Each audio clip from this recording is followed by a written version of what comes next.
there will be no real non-controlled currency in the world. We're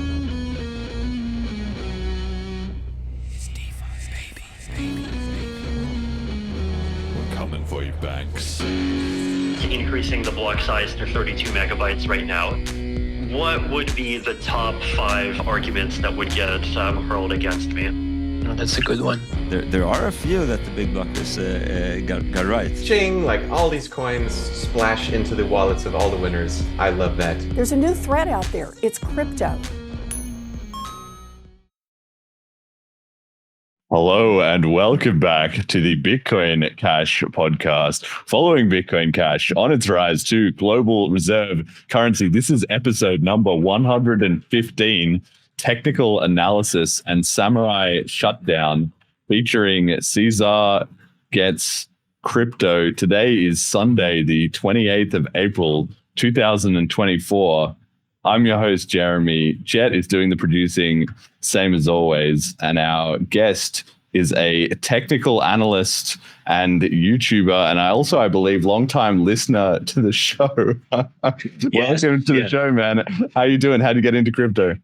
Doing good. I'm doing good. It's first, I just want to say thank you for having me on. It's an honor to be here. I have been a longtime fan of the show since before I even actually had a channel. So it's really cool to meet you guys, and just want to say thank you for having me on. My journey with crypto, I guess, just starting back in 2015. You know, I wasn't quite 21 yet. And I wanted a fake ID to do things that 21-year-olds do. So I was trying to figure out ways to do that. And everybody that facilitated novelty IDs, they accepted cryptocurrency. I'm like, what the hell is cryptocurrency? And looked into it. I never knew anything about it. I just looked into it and kind of figured out like the basics of it. Just, okay, it's money that you can send to anybody anywhere in the world at any time of the day, any day of the week. It's 24/7. And there's only 21 million Bitcoins. I was like, this is kind of cool. I'm going to start putting $100 of my paycheck. This is back when I worked at a movie theater. So I was making like $300 a week, like full time. That was a while ago too. That's, and I was living with my mom. I was younger. I was a teenager. And, so I was planning on putting $100 a week into Bitcoin at that time, but my first interaction with it was to just buy it for novelty IDs, and I had some Bitcoin saved, and then I sold it whenever it doubled in price, and I intended to add to it. And then again, this is in 2015, so this is before the Bitcoin Cash hard fork. I intended to add to it, and I went on vacation, and I don't know what happened, man, but I genuinely forgot about crypto. It wasn't a thought in my head until 2017 came around, and, everything's popping off, and I'm like, oh my goodness, I can't believe I messed this up. I forgot I was supposed to put $100 a week into this thing. This is back when Bitcoin, like the cheapest I ever bought Bitcoin was like $250 or $400 between that range, and then by the time I saw it, it was already above 10K. So it's just like that $100 a week just doesn't stretch as far, My first major investment in Bitcoin that I put in about $5,000 near the top, at about 18K. It dumped all the way down to 6K. I told myself I'm going to hold. It's all going to be good. People are talking about 50K. I'm not new to Bitcoin necessarily, but I am, because I forgot about it. I hadn't done a bunch of studying on it. This was the kind of the key point for me where I got serious, because I was putting serious money into it, not just money that was used for novelty purposes, and I was planning to invest with it. This was all the money. Again, I was working at a movie theater at that time. This is all the money that I saved over the years, $5,000. That was a lot of money to me at the time. And once Bitcoin hit 6K, going from 18K, I panic sold. I just did the classic maneuver, sold. And oh yeah. And if you guys know, and I'm sure you know well, that was the first low for Bitcoin right there. And then, of course, it bounced up to 12K, and I panic bought back to top. So I bought the high, sold the low, bought the high, and it gets better because I sold the low at 6K again. I was like, okay, it's at 6K again. It's going to go. I had no clue what I was doing, watching the media, doing all the newbie things, just absolutely slaughtered, man. It every single paycheck I had, I was putting it into crypto at that point, but pissing it away, not doing the proper just buy and hold kind of strategies. So, and I mean, there's other strategies to that. Obviously, if you get into technical analysis, as I did, being interested in trading, because obviously at that point I was kind of open to trading, right, buying and selling, not just holding for the long term. You can utilize other strategies besides the long term, but for anybody, whether you're new, whether you're old, you're seasoned, you have experience in technical analysis or not, or markets that are even outside of crypto and you've been doing it for decades, like I think the best strategy for anybody is to just buy and hold and add more, for guaranteed returns and essentially not guaranteed losses as time goes on, because it's just kind of a mathematical probability that Bitcoin Cash, cryptos that are here, at least for the foreseeable future, you're going to do well as long as you just hold. So it took me getting the hell beat out of me to just kind of figure out the strategies and the methods. But yeah, man, that's around the time that I got into technical analysis, because I had no idea what I was doing. And I saw various YouTubers talking about this. And I was like, oh my goodness, this, to me, it all seemed, I was new to this. I had no idea that technical analysis was a thing. And I'm like, what a lot of people say, I was like, this has got to be like astrology or just foo-foo nonsense. Like is this real? Can you actually, like a weather forecast, can you have a price forecast? And you delve into that world, and there are a bunch of different ways to do it. There are so many different tools. There are so many different, you don't even need to use tools. It's the more you get into it, the more you learn. It's all about psychology, right? And it's essentially like what I was talking about at first with like beginners. The psychology is when you get into something, you put all your money in, you're thinking it's only going to go up. This is a great idea. Even if it goes down, I'll hold it. But then it goes to half and you're like, okay, I'm in it now. But then it drops another like 50% from there. And you're like, okay, I might just salvage what I have. You make those beginner mistakes. And technical analysis and trading bots and just in any trader, really, they play off of these emotions. So that's whenever I say that psychology can be more helpful or can be useful, just like tools can be useful. I really mean that. You don't need to use tools to be a successful trader. Really what you need is risk management, and then some understanding of human psychology, and psychology within yourself really goes a long way. But yeah, I started watching various YouTube channels, looking up things on Google, wherever I could go to find information. I bought some books. I didn't really read them too much. I thought they were boring. It's hard to kind of, when you're talking about numbers and formulas and different like approaches to how you should trade, it can be boring, but there are some good books out there. I don't know. I'm not trying to belittle myself here. I just don't like to read that much, I guess. But anyways, I'm getting off topic, man. I'm just really excited to be here, and I'll talk a lot whenever I'm excited. But no, it's good. It's good. So you started getting into technical analysis, and then with that, were you able to turn around the ship a little bit on your investing strategies? Yes. So, the biggest issue really for, I think, any person getting into technical analysis is whenever you find out about leverage trading. Whenever you find out about leverage trading, that is I don't even know how to describe it, man. It's like riding a bull, right? That just got pissed the hell off. It's like riding a bull, but you don't even know what a bull is. Like it's your first time interacting with this, you have no hope. If you make it with leverage trading in the beginning, it's either lucky or you're one of the rare people who you're just meant for it, and that happens apparently. But most people who introduce themselves with leverage trading, especially on an early phase in their journey to trading, it tends not to work out well. Everybody has the same story. It's all various variations of essentially the same story where, and that's the thing. I'd watch YouTube channels like Carl from the Moon, Da Vinci, other people, in that kind of like area, and they would talk about 25x leverage like that's nothing. They're like, I might go low. I might do a 25x leverage, and it took me like 3 years to figure out that's ridiculous. And now I look back at it, I'm like 20, like 100, because there's 100x. There's that opportunity, right? And it's 100x is just insane. That shouldn't, unless you're trading 4x. It doesn't make sense to use 100x leverage really on anything. If you get in and get out of there, I mean, there are people that do it, successfully, but it's a quick path to get you wrecked. And a lot of people on crypto YouTube, crypto X, they talk about 10x leverage like it's low, 20x leverage like it's low. And really, like, the fact of the matter is, when you, at least in my opinion, I think 5x leverage is high. I think that's a high amount of leverage. So for anybody watching, if you're new to technical analysis, if you're new to crypto, if you're new to leverage trading or any of that, and you see all these people talking about high leverages, stay away from it. You are a beginner. Do a 2x leverage, do a 1x leverage. Don't even do leverage, really. Like, actually don't even do it. Just paper trade, if anything, and then hold your actual account. Really, if you're new, you should try to stay away from trading. And I understand well, and all too well, the dynamic of wanting to make more money fast. You're in crypto now. There's already been 4 bull cycles, or this is the 4th bull cycle, as far as Bitcoin goes.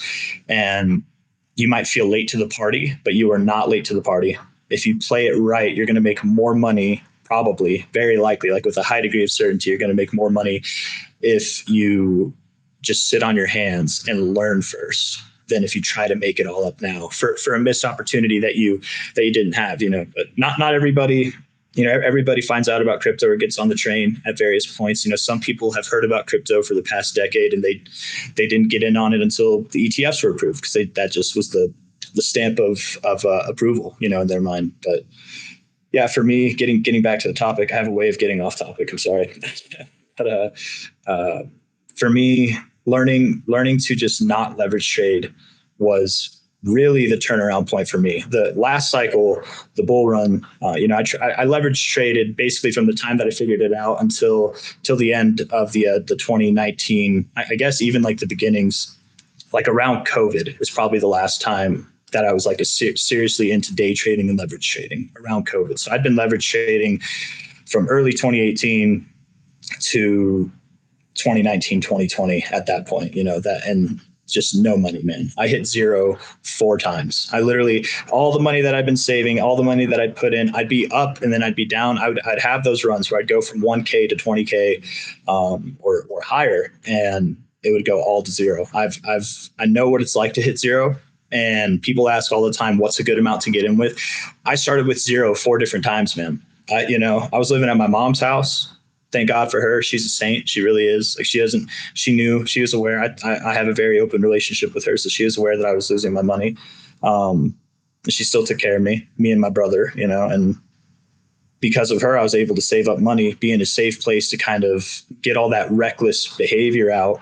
And I'm fortunate for that, but there are a lot of people who aren't necessarily in that same circumstance. They might be older, they might not have a solid relationship with their parents, or their parents just might not support them in that way because that's their style of parenting, or the world is just a tough place. It's hard for everybody to like group together. I think it's easier to group together actually, but what I'm trying to say is finally saved up. I was done with like trading and I saved up about 10K. I got into BTC at about 19K right before it really took off. I was convinced we were going to have one more pullback in that 2020 phase. I thought we were going to, and then I wasn't convinced anymore. So I just put it all into BTC. I bought some BCH. I put about $5,000 into BCH too. And yeah, it did pretty well for me at first. And then I heard about Dogecoin. I'd known about Dogecoin. I feel like I'm going all over the place, but I've known about Dogecoin for a while. And I thought my first opinion about Dogecoin was that it was just a scam, it's a joke. I didn't, just like everybody when they first hear about it, it's a joke. What's the point of that? Now meme coins are all the fad, but I'd known about it. And then I hear Elon Musk talk about it in like December of 2019 or something like that. And back when Doge was below a penny. So I'm like, well, if it's good enough for Elon, it's good enough for me. I'm an Elon fanboy, personally. I don't know him, obviously. The media can make people look good or make people look bad. You don't really know them. Like, I don't know who he is or like how he is as a person, but to me, I think he's good for the world. I think the world would be a darker place without him, but enough about that. If it was good enough for him, it was good enough for me. So I took all the money that I'd made in the short amount of time, like with whatever gains I had in Bitcoin and Bitcoin Cash, and I just put it all into Dogecoin. I literally YOLO'd into Dogecoin. I guess that's not true. I'm sorry. I'm remembering it improperly, guys. I'm sorry. No, I didn't quite YOLO into Dogecoin at that point. Below a penny, I put about $2,500 in. And then whenever it went up to 8 to 10 cents, that run, and then it pulled back to 2.5 cents, that's when I YOLO'd in. I put in everything into it at that point. And that's where I made a majority of my money was from Dogecoin last cycle. And it wasn't from trading. It was literally just from buying and holding. Clearly, like I just said, I did a quick little trade where I literally sold at 8 cents. It just looked right. It felt right. It pumped up so much in like a course of 24 hours.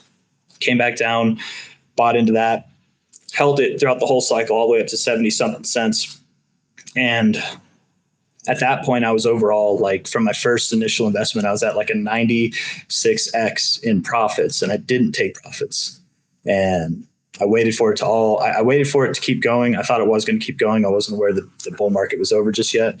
But I averaged out basically with a 14x on Dogecoin. So that's kind of where I made most of my money for the beginning. But I've been saving up money and doing little trades here and there, and just investing with myself and my family, building to the stack ever since. But I've probably skipped over quite a few things. But there's one person in my life who, there's several people in my life who I'm very grateful for that put me in the position I am, for sure. Like without my family, I don't know how much I would have been able to save. It wouldn't be the same if I couldn't live with my mom. Like, it really wouldn't be. But there's one person who I admire. He's a personal friend of mine, and I watched him. He didn't trade at all. He didn't like technical analysis. He didn't trade or anything like that. It's not that he didn't like technical analysis. It wasn't something he practiced. Trading wasn't a thing that he practiced, and he just bought and hold. And I saw him go from 6 figures to 7 figures, and in the course of one cycle. I'm like, damn, he didn't even trade. He's outperforming me. That's there's something to it. And it just took me basically like 4 years to get that instilled in my head, from the time that I started to the time that I really started getting that long-term holding kind of psychology in my head. It took that long, I guess. Yeah. I feel like I've skipped over a few things. Well, this is a wild story, right? So you've been through all these ups and downs. You lost a ton of money. You've lost it a few times. Then you finally, through luck or skill, hit on a winner, made it, a lot of it back or whatever. It's all going great. And then at this point, you see your friend has made money from just DCA and hold. And then you're like, let me start a technical analysis YouTube channel or something. Explain how that came into it. Okay, so I wanted to do a YouTube channel since I first saw. I feel like I'm a talkative person. I'm a social person. I feel like it was something that I wanted to do for a while, but I didn't want to do it until I had something to show for it. I didn't want to be giving it, even if I thought my TA was good, and I did think it was good. I made the wrong decisions. I did not have proper risk management. And that's the thing. I tell people this on my channel all the time. You can be right 9 out of 10 times and lose money. You can be wrong 9 out of 10 times and make money if you have proper risk management. So being right, being wrong, you see all these people talk about, like, they try to validate how right they are all the time. And it's like, that's cool. Don't get me wrong. I would rather be more right than I'm wrong. But it doesn't mean anything, especially to the new people or people who aren't as seasoned who are watching you. It's like, it actually doesn't matter how much you're right or wrong. It matters if you make those horrible mistakes, like buying at 18K and then selling at 6K, and then buying back at 12K and then selling at 6K, and then buying at 10K and then not selling at 6K. But when it drops to 3K, then you sell.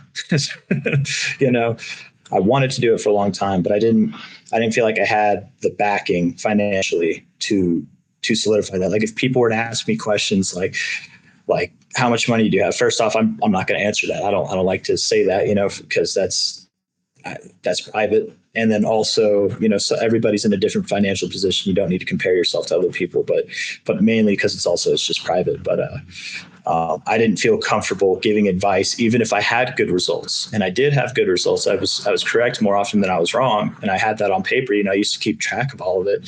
I had a point where I had like 20 winning trades in a row, 20 winning trades in a row. And this was before I hit my zero for the last time. So again, it doesn't matter how many trades you get right or wrong. You can still lose it all if you have poor risk management. But if you're just degenerately gambling and using leverage trading, especially if you're using leverage trading, it's all going to go away. So then whenever I finally had money and I felt like I was more stable in my like mental capacity, I'm not just doing leverage trading every single day.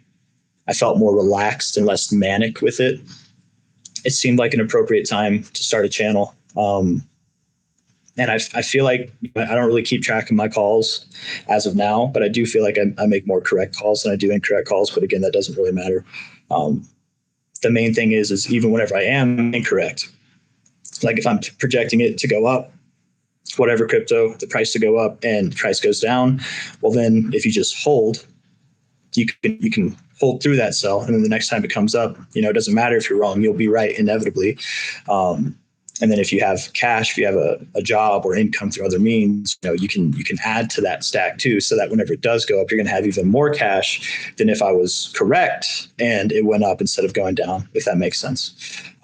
But then let's say, you're convinced that the price is going to go down and you're just buying and holding. If it goes up, then you're wrong, but you're still making money. And when you're wrong and you're making money, that's kind of the best, because generally speaking in the trading world, I mean, not generally, very literally speaking, when you're wrong, you're losing money if you're trading. Even if it's a little bit of money, you're losing money. But if you're buying and holding and you're wrong, you can't lose money. The price will fluctuate, whatever, but you'll only go up over time. And I do plan on taking money out. I do plan on selling my assets during the end of this bull cycle, which I project is actually going to be sometime in 2025. A lot of people are thinking it's going to be shorter than that. It'd be sometime this year that we find the top, but I'm not convinced of that personally. But who knows? That's any person's game, and there will be signs. That's the beauty of it too. Is if you're like me and you're trying to buy and hold throughout the whole market cycle, that's kind of the goal here, right? It's not that I never want to sell. Okay, so there's one thing that you said that reminded me too much of BitConnect, and it was if you don't sell, you won't lose your money. It will go up inevitably. Let's push back against that, because there's clip I posted a couple podcasts back where the guy's sitting in the car and he's like, "You didn't lose your money." Well, technically, you did lose your money. Yeah. No, that's a good point. I'm glad you said that, because I do this thing where I feel like whenever I speak, I know what I'm saying, and then words can be interpreted 10 different ways. No matter what you say. And clearly, I would say very clearly. I hope, and I can understand where it'd be misunderstood for some people, but most cryptos. There it is. I'll get that in just a second. Most cryptos are not meant to be held for a lifetime. They're not meant to be held for more than a year or a year and a half, more than just a cycle. That's not the point.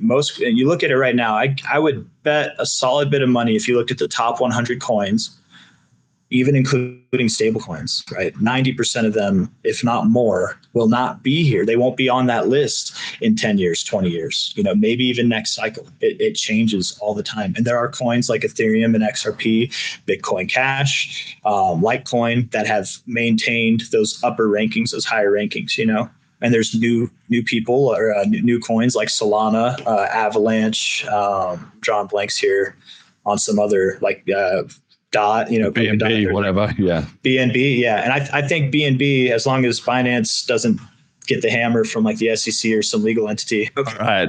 So we got the bull market still kind of looking a bit canceled on us.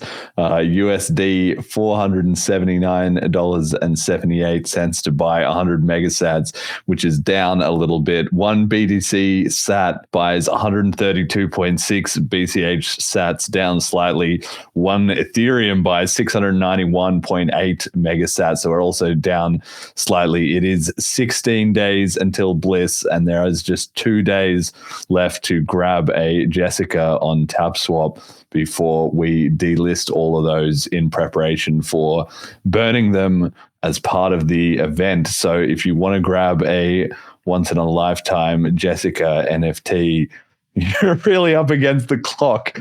So maybe bump it up to the top of your priority list, because it's not going to be getting any easier when it comes to acquiring one of those, and we're not going to be issuing anymore. That's for sure.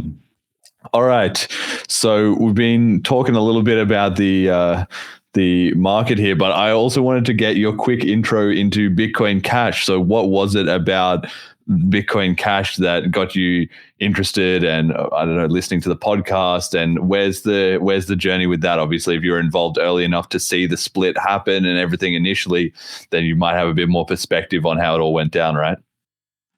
I did. I actually did see the split happen. I got in before that, and whenever I heard about that, I didn't know what was going on. Like I have a very, I'm a chart guy. As I know you guys have had Corbin on here a few times. I'm a price checker, as he would call it. I don't. There's a few things that are over my head as far as like logistics of like software or programming or stuff like that goes. So when I heard about the hard fork, it's my first time ever hearing about that, and I had no idea what it was. All I knew was people that had Bitcoin wallets were going to get airdropped more Bitcoin, essentially. So I was like, well, that sounds too good to be true. And again, I didn't really have the wherewithal to like set up a Bitcoin wallet. I really like it. It's actually not that hard. So like it. I feel like if I just tried harder, I could have done it. But I felt more secure. As controversial as this might sound, I felt more secure. And this might give like kind of a peer into like most people who get into crypto. I felt more secure on an exchange. I felt way more secure because it was easier. My money it's like protected, kind of, right? But as long as I obey the rules, whatever. I didn't get any Bitcoin Cash in the airdrop or in the fork. I didn't get not an airdrop. I'm so used to saying airdrop now, but that's because there's everywhere. Yes. But I didn't have a wallet, so I didn't implement Bitcoin Cash through my BTC. But I did sell some BTC. Bitcoin Cash actually has normally done pretty well for me. It's actually normally done pretty well for me. And I'm going to look at it just right now for reference sake, actually. Let me see here. Whenever I bought, I want to say I got in, I didn't get into Bitcoin Cash until 2018, until probably March of 2018, when it was worth about, I would say anywhere from $500 to $600, $700, something like that. And then I caught that pump. We had like 100% pump in a month. We went up to, what was it? $1,800. Yeah. I remember I sold at about $1,400, and then the price dumped from there. So I felt pretty smart. And then I put my money into, other altcoins, other cryptos, Bitcoin, and everything went down. So I made a good plan, Bitcoin Cash, but then those funds went away. And even if I held Bitcoin Cash, it still would have gone down. But man, funny story about Bitcoin Cash for me. You guys remember that 2019, in like early 2019, we had that pump that went from like the all-time lows all the way up to like $500 and just like kept marching up there. Yeah. Yeah. I was in a short on Bitcoin Cash. I was in a 5x short on that. And it did so well that the short did terrible, but Bitcoin Cash did so well. And I was shorting with Bitcoin Cash. So I didn't get liquidated fully, but I lost like 50% of what I had, or like 70% or something like that, which sucks. But Bitcoin Cash did so well that I actually ended up making money. Even off of Short money. Yeah. So I was up more. I was up less in Bitcoin Cash, but I was up more in BCH. And I'm kind of, ever since I got into technical analysis and crypto, I've really adopted the idea of contrarianism. I'm sure a lot of people do when they get into the space. You learn that the media is not on your side; they're on their side. That they want us to hear these stories for their own reasons. It's not to help us most of the time. If not always, it's something else. But contrarianism allowed me to see past the kind of guys that most people are putting on Bitcoin Cash. Like, I hear all these people calling it a scam, and I'm the kind of person, like, if all my friends say someone is a terrible person, or that, and maybe not my friends, but just colleagues, like people say someone's a bad person, I'll take their word. I'll remember that, but I'm not going to use that whenever introducing myself to somebody. I'll introduce myself, give them all the respect, all the trust that I can give somebody, just starting out. And if they whittle that away, that's kind of on them. But I I don't take other people's word for it. I like to test the waters myself, if that makes sense. So with Bitcoin Cash, everybody's just calling it a scam.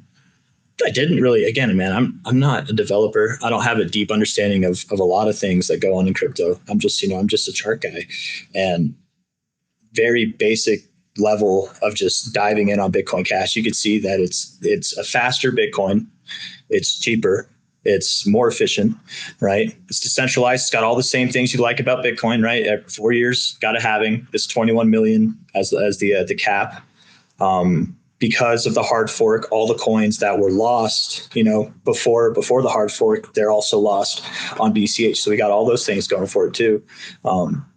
Unfortunately, also the Mt. Gox crash, all the coins that got taken on there, they're going to be available probably to sell later this year too. But that's always a thing. I feel like that happens every year. There's always talk about Mt. Gox releasing cryptos, and it never really seems to matter, honestly. Maybe for like a day.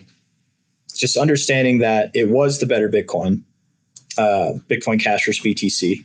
Understanding that it was the better Bitcoin. I wasn't quite sold that it would ever replace Bitcoin, and I'm still iffy on if it ever will.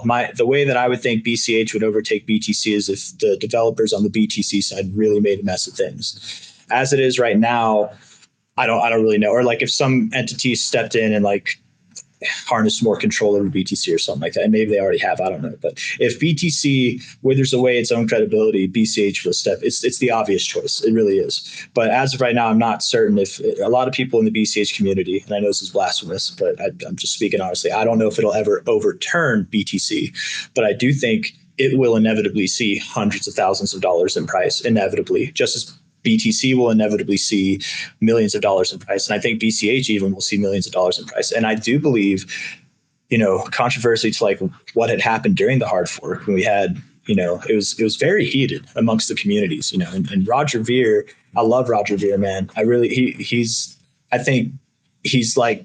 kind of think he's like a superhero in the BCH space, honestly. Like I think he does a lot of good, and he does a lot for crypto overall, but I think in that 2017 or maybe it's like 2018, 2019 phase where him and Tone Vays and Jimmy Song were just at each other's throats, man, they got to him and they brought out a side of him that wasn't pretty, and everybody associates BCH with Roger, but it's like he's just Bitcoin Jesus, man. He's just the guy that he's there. If there's something good in crypto going on, he's going to be involved. And I feel like kind of didn't make himself look good, and a lot of people, because of him, they just, maybe not because of him, but they might have put people off with BCH. But again, Tone Vays and Jimmy Song, they were definitely poking the bear like all the time with him, just kind of that. I feel like their purpose with him wasn't to try to have a genuine discussion, but to just poke fun at him. And that's kind of upsetting when you are trying to talk about something serious, whenever you genuinely have a coin that is the better Bitcoin and people are trying to argue it. I get where he's coming from, but it's just, I feel like all that potentially bad PR and people associating BCH with the scam and associating it with Roger Ver, all that's kind of gone away. And Roger's still here. He's still, you guys know, he's still working, behind the scenes always, but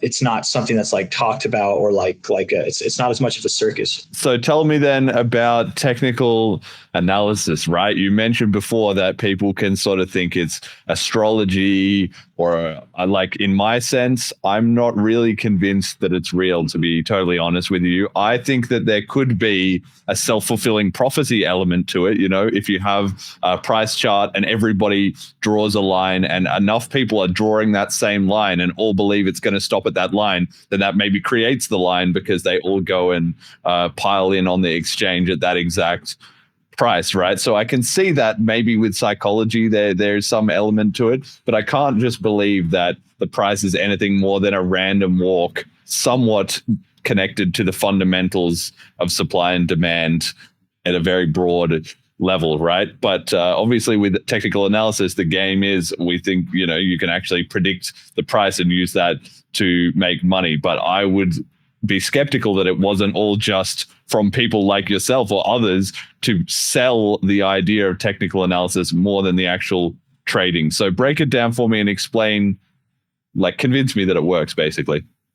So essentially, without maybe doxing my ability to convince you here, I essentially believe the same thing, some of the same things you were saying there. Like there is a lot of self-fulfilling prophecies that happen with analysis, and it does play off of psychology. And I don't necessarily believe that there is a pre-designed plan for any chart, any price action at all. I do think that it is essentially random.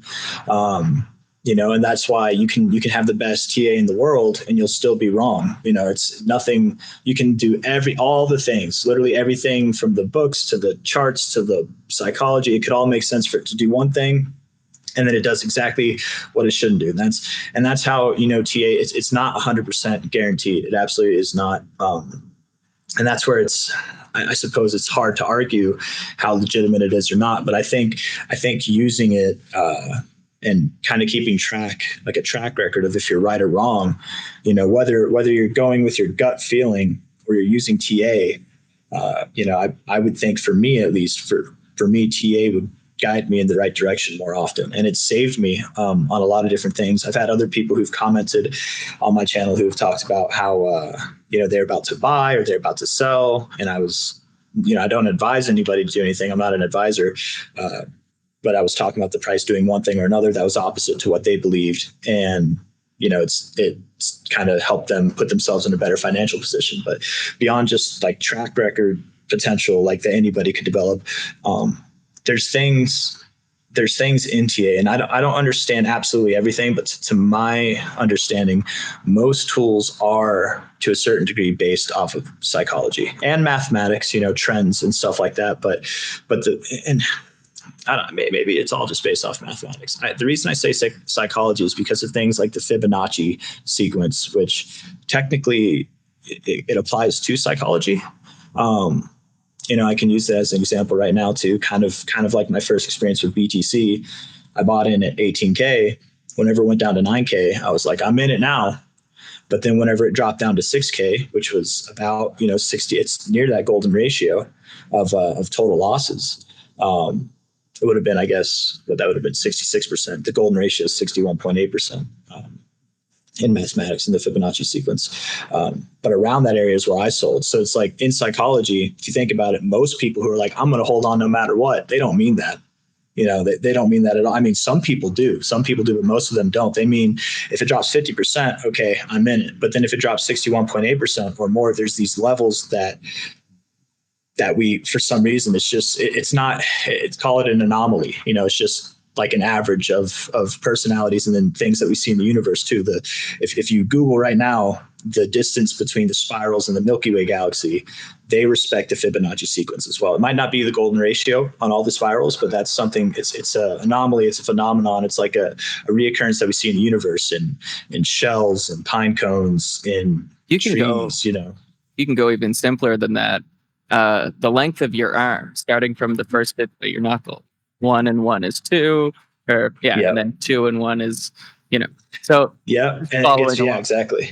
Yeah, our bodies are based off of this as well. It's a reoccurring thing, though. It's just a natural occurrence in the universe, and there are various tools that involve the Fibonacci sequence. I use the Fib retracement tool mainly. There's the Fib extension, there's the Fib trend, there's the Fib channels, which I don't even use it as a Fib channel. It's actually a thing that I picked up from Mitch Ray, is to just use it as like an actual channel. Like you separate it into quadrants, and watching his channel, I saw him he used to use that all the time. I haven't watched his channel in a while, but I like Mitch Ray, man. I think he's good at what he does, but I picked up that from him. But mainly I just use the Fibonacci retracement tool. I don't use any other Fibonacci tools.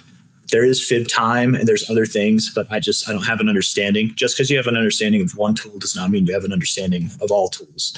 They don't all work the same, and they have different rules. Even if they have similar rules, like I'm sure they all respect the golden ratio, but they all have different rules. I have a question about So you said something about the golden ratio of losses, where it's like 61.8% or something like that. So that number comes from taking the latter number in the Fibonacci sequence and dividing it by the former. And it's normally like the further along in the sequence you get, the closer it gets to 1.618, blah, blah, blah, blah, blah. How come that 1 gets dropped? That's actually something that I've wondered myself, because everyone refers it. I even refer to it as the Fibonacci or the golden ratio, and it's technically like a ratio of the ratio. The 1618 is an extension, so that would actually be the golden ratio in itself. So I don't know, but I've always called it an extension. I don't know if I have a good answer for that, other than the golden ratio. It can correspond to 1618, and then in my experience, it can also correspond to just 0.618, 0.0618, 2.618, 3.618. Like you can put those different levels of that same golden ratio, and it's obviously not the same mathematically, but just it can show significance, not just on the charts, but in various things as well.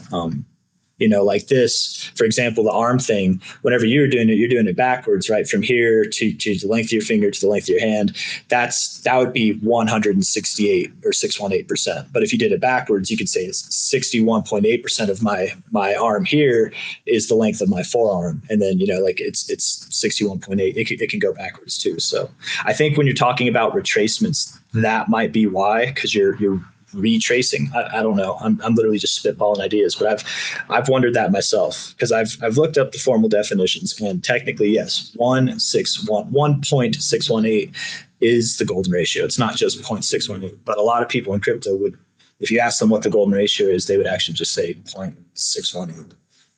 So I guess I don't have a good answer for that, other than it still does show respect, and it is a key level on various things. I appreciate the effort. This is one of those things, I don't know if I even know enough about math to be satisfied with an answer, right? Right. Yeah. I love math, man. I consider myself a mathematical mind, but yeah, there's some things there are a lot of things that are beyond me.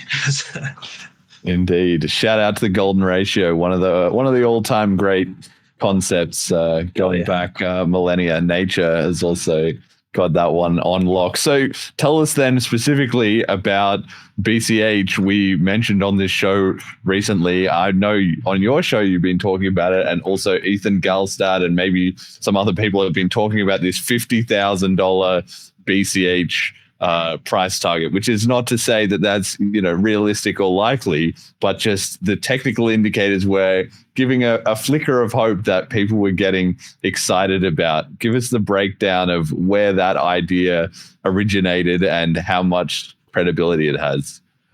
All right, so this is going to be a long haul, so buckle up, get your water, make sure your oven's off, turn your oven on, Bill. Yeah. And yeah, we're going to get into it now. So I'm looking at the chart right now. Even if you guys can't see it, I'll just kind of walk through and explain. I'm going to actually go back. I know we're talking. Maybe you can even share that. I don't know, Jed, if you're able to do a screen share, get that going. Actually, let's look at BTC USD on the index chart. I was going to say, I know we're talking about BCH, but I want to talk about BTC because also you guys, everybody who's a dragon rider, as I call them on my channel, in the Bitcoin Cash community, you guys know that it was a hard fork. So BTC's history is BCH's history. So I think if we're going to talk about BCH, we should talk about the price of BTC. So that's BCH. That's, in the logarithmic chart. Now I want to explain real quick. If you click it out of log, and you don't have to do that, but if you click it out of log, the chart would look completely different. It would. And the reason for that is, you can see it's a totally different looking chart. The reason for that, the best way to make sense of it without going into the mathematical formula, is that with that chart, with the linear chart, as they call it, if you move up from $1 to $2, that's a $1 move. That's a 100% gain, but it's a $1 move. If you take that same $1 move at $1,000, it's not 100%. It's a fraction of 1,000. It's 1 out of 1,000. Yeah. So you got linear and log. So log is exponential, right? So you're looking at the change gets increasingly bigger steps. Exactly. So instead of it going off of the dollar price like the linear chart would, it goes off of the percentage. So $1 to $1 would go to $2. That'll be the same size candle as $1,000 to $2,000. It bases it. So that's why the chart looks different for anybody that's wondering why. But I like to use log because I think it looks better. I think it just looks nicer. It's easier for me to comprehend. But we're on the BCH chart. Can we do the BTC USD? So that's BTC, right? So we'll go back to the BCH chart maybe later, but But BTC here, if you see and you're on the monthly chart here, so this is every candle is a month, that's the whole history right there, going back from the earliest readings that we have on TradingView. It's not the whole history of BTC because, this chart starts in 2010, 2009, not even, 2009, I guess. I don't know. 2011. That'll Yeah. If they've got the numbers to 2011, that's pretty good. Yeah. Yeah.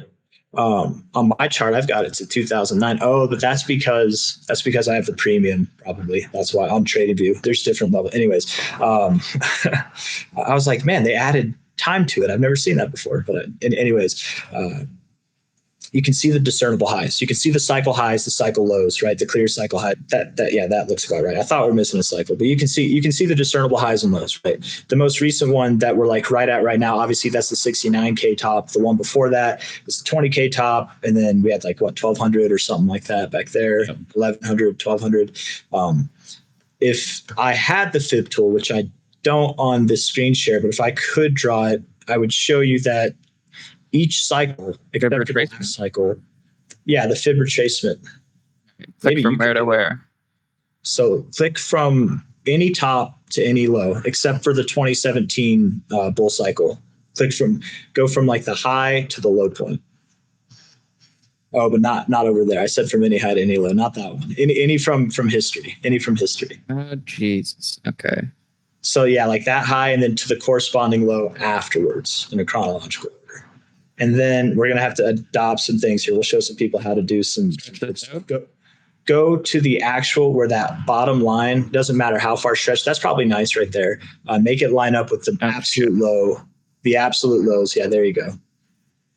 Yeah. And then double click the fib tool itself. Or just double click that little right there. Yeah. This little blued up. I don't know. No, you might have to double click the there you go. Okay. Let's see. Then there's obviously checked areas there. Go to the one that says 2272 and check that. It's on the right side, kind of in the middle. 2272. Okay, yeah. Right there. And then if you go to the scroll down and you click logarithmic, it'll all the way down. Fib levels based on scale. Yeah. There we go. And then also, just because I like it this way, if you could, that background where it says background kind of on the lower there, make it invisible. Pull it all the way to the left. There you go. Boom. Perfect. Just like that. It's easier to see, I think. So if you look, you drew this fib to remind everybody from the cycle high that was at about 1,200 to the lows that came in from that bear market at about $152. The corresponding all-time high that happened in the next cycle was literally essentially right at the 2272. Right? Literally right at that price. Yeah. And then the resistance was 2 points there. Okay, I see. And then if you were to take that same idea from high to low, if you did that to the previous cycle, you would get the same results where that high also corresponded with the exact same fib level, the 2272. That all-time high to that all-time low there, yeah.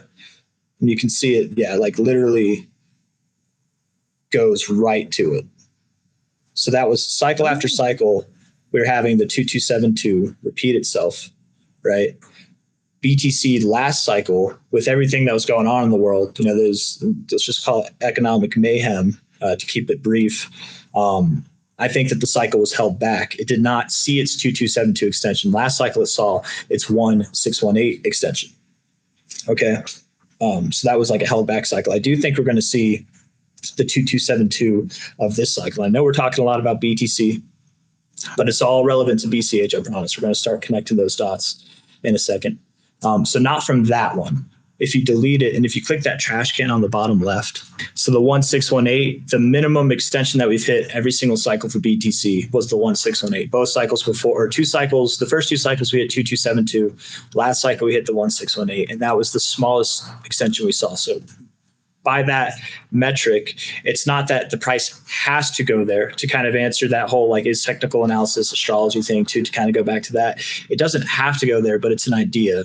These are numbers that have been respected technically every single market cycle high to low, and whether it's coincidence, self-fulfilling prophecy based off of trading bots, whatever the answer may be, it's still areas of significance that we've seen on the cycle highs when measuring in this manner from all-time previous cycle high to previous cycle low and projecting out.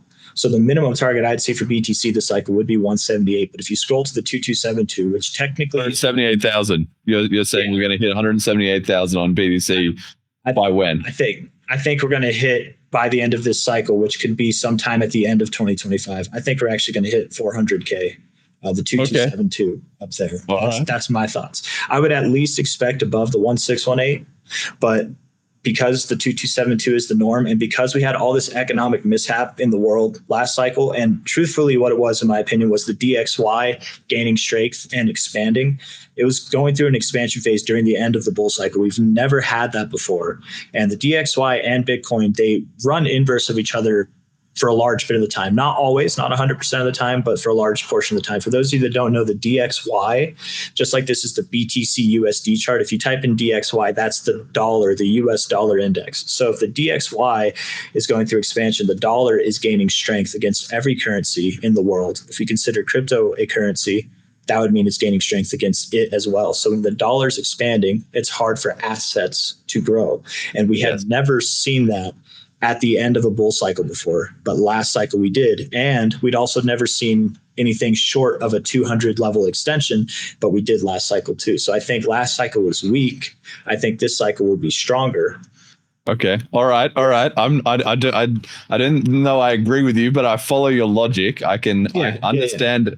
I understand where you're going with this. This is okay. I'm just making up the numbers, but yeah, it's a theory. It's a prediction. It's not a prophecy. I didn't write it in stone. You know, it's just an idea based off of other things that we've seen historically speaking. And that's largely what I'd say TA is. It's using historical references in that manner. So assuming that TA works, or that these kind of levels can be applied, Bitcoin Cash has never, this is where we're getting to BCH, and the all-time high potential for BTC, I think, is important when considering Bitcoin Cash too, because we also have the BCH versus BTC chart.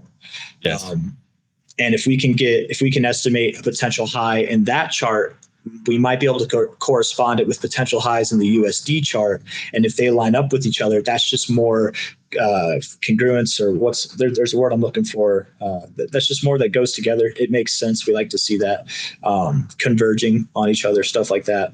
But if we look at BCH, we're changing the Bitcoin Cash podcast. This will now be the technical analysis podcast. I've given up on all my other theories. Just going to sit on the couch and make money all day. That's what, I don't know. Exactly. Maybe not if you're using leverage trading. That's the idea. That's the dream. But yeah, okay. So there you go. Yeah, that's a basic kind of idea there. The 1618, and I have other levels. I have the 1272, the 1618, and I like two areas. So the area that you drew from the high of the last cycle to the low of the previous, or the current bear market that we just came out of.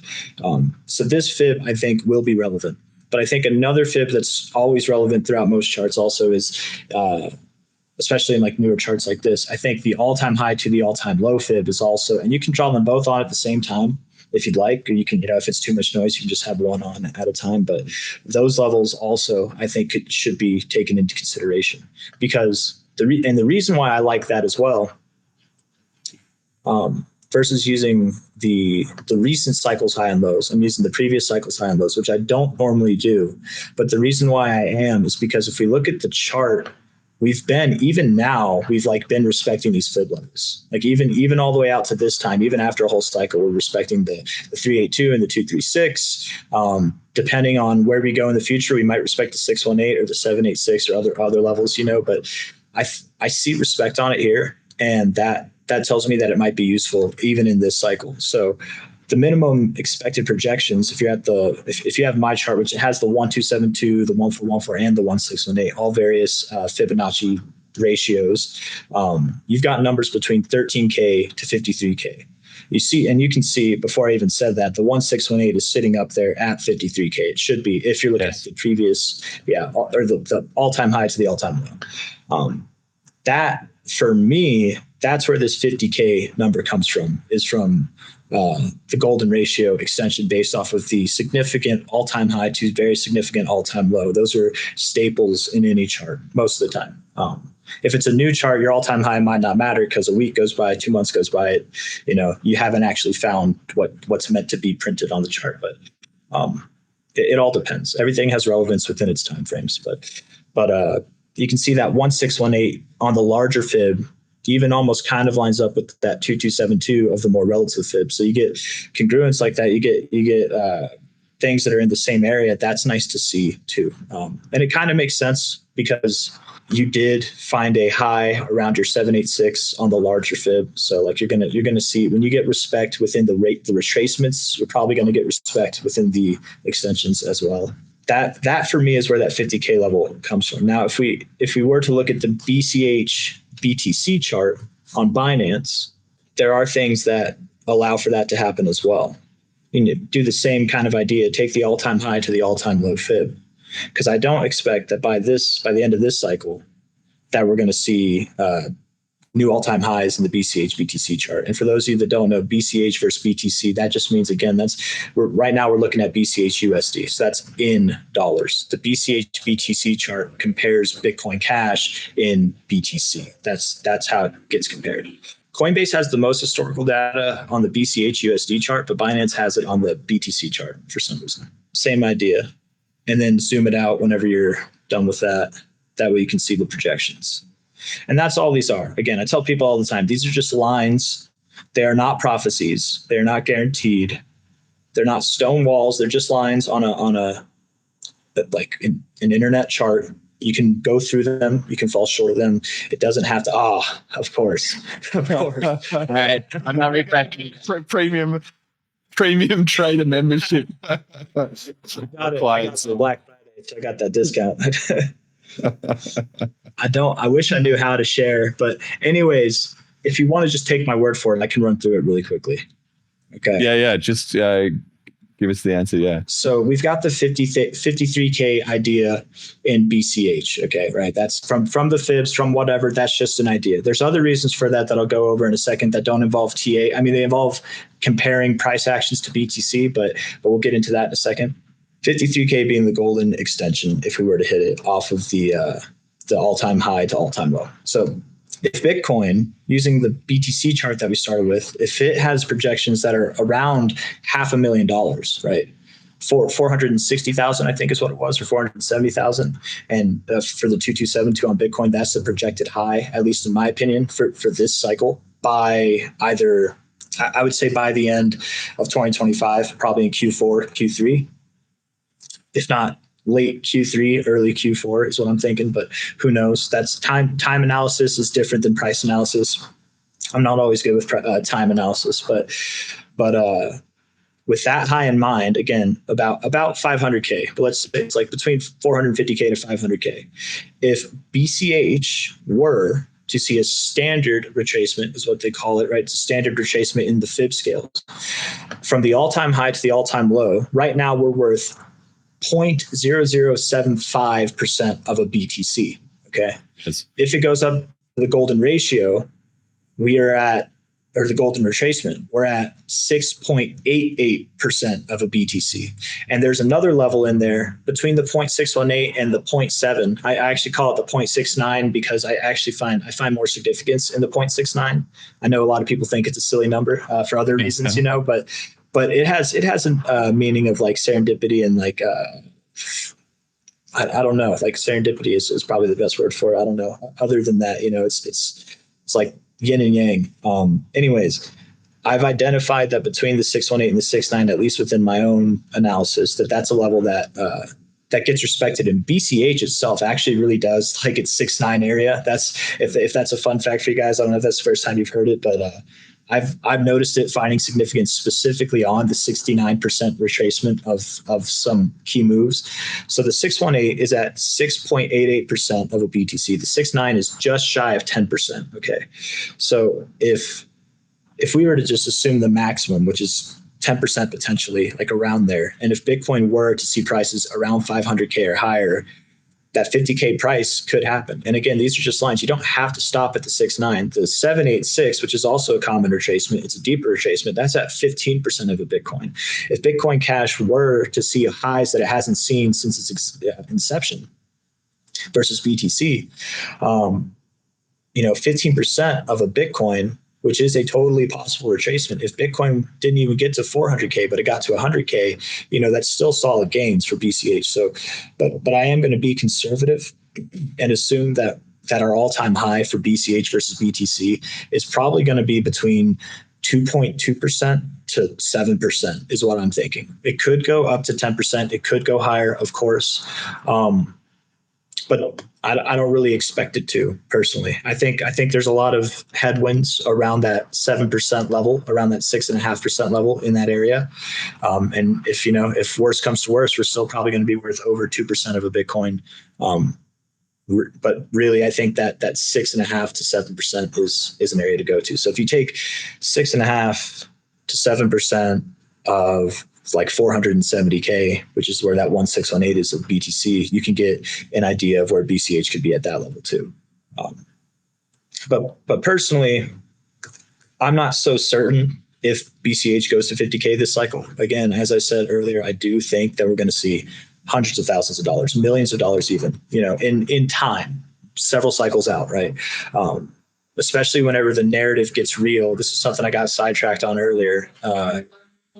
But when the narrative, we've had the opportunity to switch the narrative from BCH's to scam BTC to now people are open-minded to it. There's not so much drama and hecticness going on. I think people are open-minded to seeing it for what it is, which is the better Bitcoin.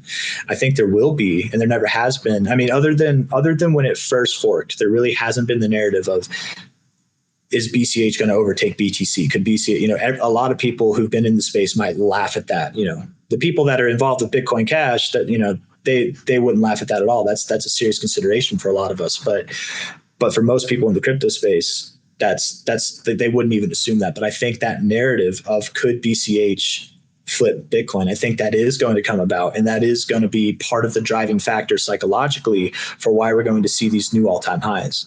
And I really do believe by the end of this cycle that BCH will see new all-time highs. And if it does see new all-time highs, the minimum extension that I have based off of the all-time high to all-time low fib extension would be at about $12,000. So it's not as high as 50K, 53K, but $12,000 going from a low this cycle of around $100, that's pretty awesome.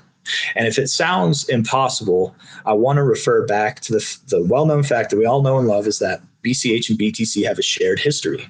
When Bitcoin was at these same levels, when it went up to $1,200 and it had one bear cycle that pulled it back to about $160, it wasn't as low as $100. I'll grant that, or like $90, wherever BCH went this cycle. But it was only one bear cycle that BTC was at that price level.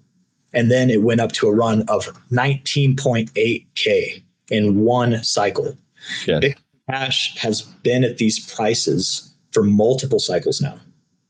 Right, so we got the potential for 50 grand if we hit these levels. I gotta say, I'm loving my theory instead more and more as time goes on that we're past the halvening. We had all the ETF hypes, and BTC is still pretty anemic. It hasn't been mooning. We don't have euphoric retail adoption, and maybe this whole cycle is just going to be a bit of a dud. Everybody is going to be caught off guard that it's no longer, this 4-year cycle that they can rely on. And then BCH will start to get traction maybe in the wake of that. And then once BCH seriously starts rising, I do like your point about everyone will get on board with the wait, BCH can flip in BTC narrative. And that might not get us all the way there initially, but it can get us, into serious consideration. And then maybe after a few more years of tech dev and everyone to get used to that idea, then we go for a flippening. That's my outlook, I think. I think that's a fine outlook. I think that's fair, because nobody knows what the future holds. I personally don't expect this cycle to be a flop. BTC did break all-time highs before the halving, which it's never done before, but also we had a weak bull cycle last cycle, so I think it was an easier high to overcome, right? And we can see that based off of the extensions we measured. That was the first time it didn't hit the 2272. You're at the 1618. Breaking a previous 2272 extension is further away than breaking a 1618 extension is, whenever it's based off that, at least. I don't know. So yes, we're at new all-time highs, but as far as fib extensions go, we're also we are weaker than we've actually ever seen, even with all this upside that we've had. But it's not as much as we've seen in the past, that's for sure. But I will say that generally speaking, going into that 4-year cycle idea, we do see the year and a half after the BTC halving, that's normally when the best part happens. So, whether it's going to be a flop or it's going to be successful this cycle for crypto as a whole, or just some cryptos, if BTC flops, whatever, that I think that'll be determined over the next year or so, probably just based off of historical references. It's key points in the BTC halving, and then basing it off of key points in the all-time highs in price. I just wanted to get this clip in here we've got from Mitch Ray that you mentioned before, just to give a bit of an idea to the listeners that BCH is starting to get a bit of clout and traction from the technical analysis community. So that kind of cuts back to that whole self-fulfilling prophecy. It might not matter whether or not BCH has improved or not. If everybody believes it's improved, that creates the fact that it's improved, right? So, Jet, let's just roll this little clip and we'll get your analysis afterwards of what he said. They were holding that level, right? It loads. They broke out, back test, now engulfing, follow through today. So anything above 500 is great. There was so much demand that certainly no 886 was going to get hit here, or they couldn't do it yet. That's something that's interesting, right? We just looked at all these 886s and some over 100% retraces. And then you look here at Bitcoin Cash from its discernible previous low to high, and not even a 78% retrace occurred. So sheer outperformance. If this was like all these other altcoins we looked at, this Bitcoin Cash would have gone down to $380, $390. Didn't do it. And now this level's being recaptured and it's being redefended, reconfirmed as support. That's really good. So keep that in mind, okay? Keep that in mind, because if Bitcoin was really to do anything spectacular, like continue to rally and break 69K and run, or just maybe go sideways, I want to see what happens to Bitcoin Cash here, because all these other ones are not doing as well as this one. This one's great. This one's kind of like in maybe Solana territory a little bit. I don't know. There's a demand line. Haven't really been some sort of demand line, at least, right? So you just up like 1 and 2, and then you have 3 here. Maybe that's what's going on. Demand at a demand line. I don't really give a crap about that. I care about the horizontal line, support resistance, and you got to know, like, above this level, the upside's very nice. I think that's about enough. I think he just sort of went on a bit more like that, essentially. But as you can hear, we're at least starting to get, this is not the kind of people that historically would be loving Bitcoin Cash. And as he was saying, finally, the narrative is maybe now starting to turn around to the point of like, all these other coins aren't doing so great, but BCH kind of shining through a little bit there too. So what do you make of the increased clout among the charting community for BCH? I think I speak for a lot of people in the BCH community when I say it's about time, but also like, damn it. Sometimes you do your best work in the dark. Whenever it's nice to have everybody doubt you. It really is. That's the projects that do the best are the ones that everybody knows about. In my experience, and I mean, you don't need technical analysis to have this, right? I'm sure you guys have seen it too, but the coins that get doubt, but people know about them, those are the ones that do the best. It's almost like Shiba Inu last cycle comes out to be the Dogecoin killer. I'm like this. I didn't want to see it do well. You know what I mean? Dogecoin, when it first came out, whenever I first heard about it, I didn't want to see it do well. And I feel like a lot of people in the crypto space at the time thought the same. But those are the coins we all know about it still. And for some reason, we just hate it. There's no justifiable reason. Those coins do well. So Bitcoin Cash getting attention finally, it's about time. But at the same time, damn it, because the more people that catch on, it's generally whenever everybody is like, this is the thing to be in, that's when you found your high. So the reason I say damn it is not because we're not on our way to greatness, that's awesome, but because that just means there's less time to accumulate at low levels, at levels that can genuinely change your life from a financial standpoint. If that's something you're trying to do through investments or trading or whatever, BCH, that's something else I love about BCH, man. I think it's way more volatile than BTC. Even in the times where it seems boring, it's a lot less boring than BTC is. You can, if you're a trader and you trade ranges, you can do good. You can definitely do well with BCH. It likes to be range bound at times, and it's really, I feel like it is easier to trade than some things. But the more familiar you are with the chart, any chart that you look at, the more accurate your analysis will be. Like if it's your first time looking at a chart, I do quick analysis on a lot of requests and stuff that people have, but it's hard. You know, there are things that you can miss. Even if you look at a chart for an hour, there are things you can miss. So I would say with Mitch Ray, I agree with what he was saying, that the level that we're holding right now is a key level. And if we can hold it, if we can get back above 500 and stay above there, that could be good. You know, we're hovering around that area now, but looks like we kind of rejected that area, or like we've been busting above it, but just keep rejecting. And now we're moving sideways. I would say, because I look at this chart basically every single day, you know, and what I like about Mitch Ray is he, unlike a lot of people in crypto, you know, they might hear BCH, do T on BCH. They might be like, no, I'm not going to do that. It's the scam Bitcoin. I'm just not going to participate. He doesn't care. He's like, if it's a good chart, it's a good chart. I'll let you know if it is or if it isn't. So he just doesn't care. He'll analyze it if it's worth talking about, and if it's not worth talking about, he'll still talk about it and just say this thing is trash. But going back to, I don't know how often he looks at BCH. That might have been his first time looking at it. Even if he looked at it for an hour, that's sometimes you can miss things. And I'm looking at it now. While yes, we hit certain fib levels that he was talking about. We're holding around that 886, or we didn't even quite get to that 886 level. There are other fibs that come in mind that kind of project us lower. And if we take the most relative high that we had on April 5th, and we drew a fib to the low that we just had on April 13th, we're kind of finding resistance at the 382 level. We can't get above that. And if you can't get above your 382, in fact, if you're finding resistance at it multiple times, that's not normally a good thing. And the way that it looks to me, it looks as if BCH broke down, it's consolidating, and it looks like it wants to go lower. But that does remain to be seen. Like Mitch said, if BTC goes up, we go up to 69K, 70K. If it starts going higher than that, that could change things for BCH too. BCH can move up without BTC. We've seen it in the past, but just generally, BTC has the highest market cap. Whenever it goes up, a lot of things go up, you know. Or like you said, if it consolidates, if it doesn't really drop, BCH has an opportunity too.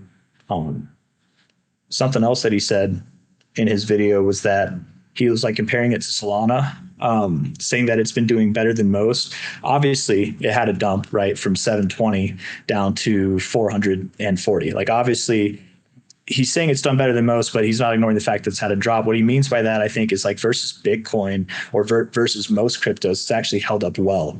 And even during a drop, there are things that are revealed. And when you see a crypto, and this is something that I've been telling people to do on my channel, which is compare the BTC charts.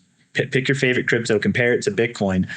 Whichever ones have held up the best, that's telling of how well they'll do in this cycle. Because if BTC is projected to do X amount of gains, you know, whatever, if your crypto is holding up better than BTC, then you're going to see that even more. So that's BCH over the last 2 years has performed. It's at a better standing right now. Even over like the last year and a half, it's at a better standing than coins like Ethereum, coins like BNB, like all kinds of coins, AVAX. There's maybe not AVAX. I'm drawing a blank. If I went probably not Avalanche, but we have been working up the ranks over time, right? Yeah. Well, and that's the thing. Working up through the ranks for sure, and that's gaining popularity. But also just I think holding what it's doing things that it's never done before. BCH. It's the significance of what's happening on the BCH to BTC chart. I think people don't realize, and some people do. I know there are a few people who have their eyes on this as well, but it's a different chart than we've seen throughout its entire existence. It's showing strength like it's never had before. We're not getting lower lows. We actually have a discernible higher low right now, and we're set up to make a discernible higher high. And Bitcoin Cash has never had a discernible higher low and higher high run together in its history versus BTC. And we're about to do that for the first time after having some of the biggest months that we've ever seen, showing some of the strongest readings that we've gotten on the RSI, which is the Relative Strength Index. It's a tool that technical analysts use. Whether it's on the monthly or the weekly time frame, whatever, we're seeing readings like we've never seen before. I really think BCH can do well, and I think that also ties in with the fact that it's doing better versus BTC than most coins are in the market right now. I think that's a really good sign. That's always in previous cycles. That's been a good sign. BCH had that at times, but overall, on average, it tended to not do so well versus BTC. But BCH right now, it's doing things different. So. Yeah, amazing. Okay, all right. Well, I think we've covered that pretty extensively, and it'll be interesting. We'll be able to look back at this episode by the end of the cycle, end of 2025, and see whether our predictions came true or not. To what extent? I love looking back at these things. Sometimes you look back and you think, "Oh, that was pretty spot on," and sometimes you think, "Wow." Yeah, we were really on a flyer at that point. So who really knows? We'll find out together. In other breaking news, yes. In other breaking news this week in cryptocurrency, we have Samourai Wallet have been shut down. So Keon Rodriguez and William Lonergan Hill are charged with operating Samourai Wallet, an unlicensed money transmitting business that executed over $2 billion in unlawful transactions and laundered over $100 million in criminal proceeds, was from the Justice Department in let's see, what's the Southern District, United States Attorney's Office, Southern District of New York, technically were the ones releasing this announcement. So the feds have seized the crypto wallet Samourai, their website, and they've delisted their wallet off the Google Play and all of that because they were, promoting, let's say, the use of Samourai Wallet as a privacy tool to, including, according to the seizure notice, drug markets like Silk Road and Hydra Market. I didn't even know Silk Road was still online, but maybe they're grandfathered in, or there's a new version, or what. But this is obviously terrible news for the cryptocurrency industry. Not that anybody should be doing anything illegal, but the war on end user privacy continues under the guidelines of the nanny state law enforcement. There's actually been kind of mixed reactions, I would say, interestingly, from the BTC community about this, because some people correctly said, well, this is just the next step, as we've already seen with Tornado Cash and other open source developers of privacy tools being targeted for law enforcement. And that's obviously has a huge chilling effect on the industry and leads us closer to being in a dystopian surveillance state. But interestingly, you actually had quite a lot of people who didn't really like Samourai because they were very antagonistic. Even they were too toxic for the laser eyes, which is saying quite a lot. And they had a bit of a rep for stirring up trouble with some of those other people in that community. And so you had people who literally were like almost celebrating, like, oh, they deserved it, or I called it, or, serves them right. They did this wrong or they did that wrong. When once again, it's kind of a case of the Twitterati can have a lot of opinions, but I don't see them shipping wallet software used for billions of dollars of Bitcoin transactions. So I always tend to side with the people actually putting up results. One thing people asked me about this is this likely to affect Cash Fusion, being a similar sort of coin join type of protocol to the Whirlpool used in Samourai Wallet, which then has led to this, investigation by the government? The answer is it is a similar case, but hopefully not. And that's just fingers crossed. Really, the two reasons cited in the shutdown include that Samourai was profiting from this whirlpool endeavor, making them a company-like structure, and also that they were explicitly advertising for its use in criminal activity. And neither of those things is true for Cash Fusion. So hopefully Cash Fusion will not be next on the chopping block. But of course, as we know, this enforcement is both arbitrary and ever expanding. So no doubt at some point we're going to be next in the firing line, along with anybody else standing up for consumer rights to financial privacy. So everybody should be taking this quite seriously. Cesar, what did you make of this entire situation here?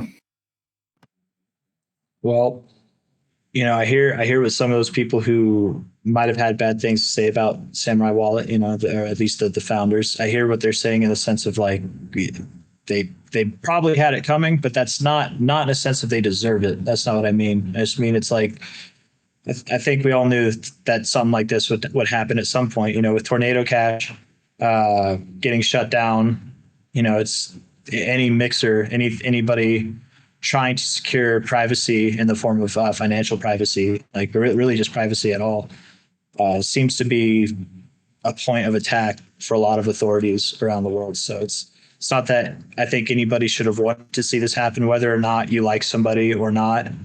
It's like, I don't know. I didn't personally like XRP or Ripple Labs, but whenever they had a standoff with the SEC, I started rooting for them. Like that's good for all crypto. Like if they, Samourai Wallet getting shut down, you can hate the founders or not, like whatever. But I don't know them personally. I think it sucks that they're dealing with this, but it makes sense that it happened. It's not good that it happened, in my opinion, but it makes sense that it would happen. And who knows where it'll go from here. There's talk about them coming to seize our assets, and I think that's inevitable.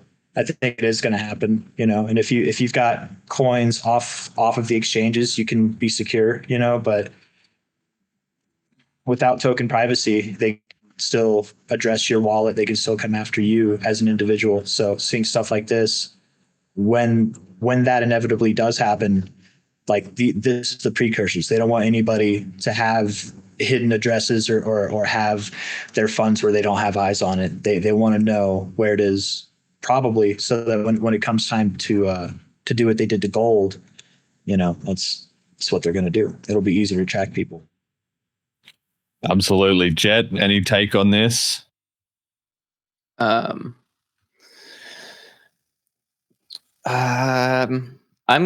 I'm interested to see what happens beyond just privacy wallets, because if they're saying that it's really them not having a money transmitting license, then all these LN hubs are also unlicensed money transmitters. Yeah, there have been a couple Twitter threads that I've been involved in where it's like L1 or bust. And this is a good example of why. If your L2 is centralized or just not censorship resistant, then you're going to have this happen time and time and time again. Even if the people that are running it don't rug you, well, the government might. Not your keys, not your coins. Very simple. Yeah.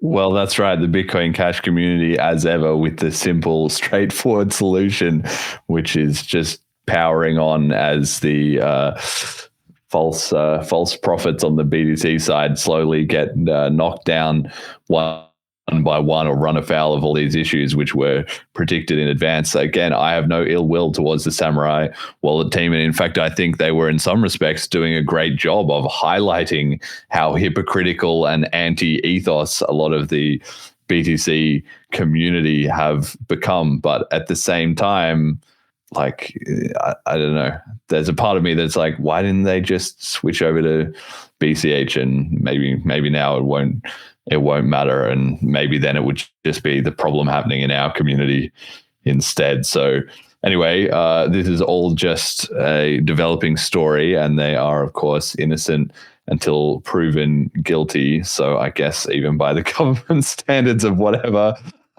they have to go through to try and create an actual conviction, I'm sure that will be unfolding, but certainly in the context of impending CBDCs, it's never nice to see open source software development for consumer privacy coming under aggressive government attack. But I feel like we are getting to the pointy end of things right now in 2024, and certainly in 2025, things are starting to get very real. So everybody can take that for what it's worth. Okay, we got one other thing that I wanted to hit on here is Udi Wertheimer from our good friends, the Taproot, our Taproot wizards, tongue in cheek, have been kicking up things a gear with their push to add opcat on the BTC side. I have a clip here from a recent Twitter space about the Samourai wallet situation, where Udi suddenly popped in to announce that his attempt to give Cat the BIP 420 meme number had resulted in them actually getting a real BIP number. I couldn't even find which one it was, so I'm not too sure about that. But he has been promising OpCat as a soft fork this year, which I'm, of course, skeptical of his ability to deliver. But he made some comments about this strategy that they've been implementing to try and break the deadlock on Bitcoin core development. So let's have a listen to what he had to say. They become obvious.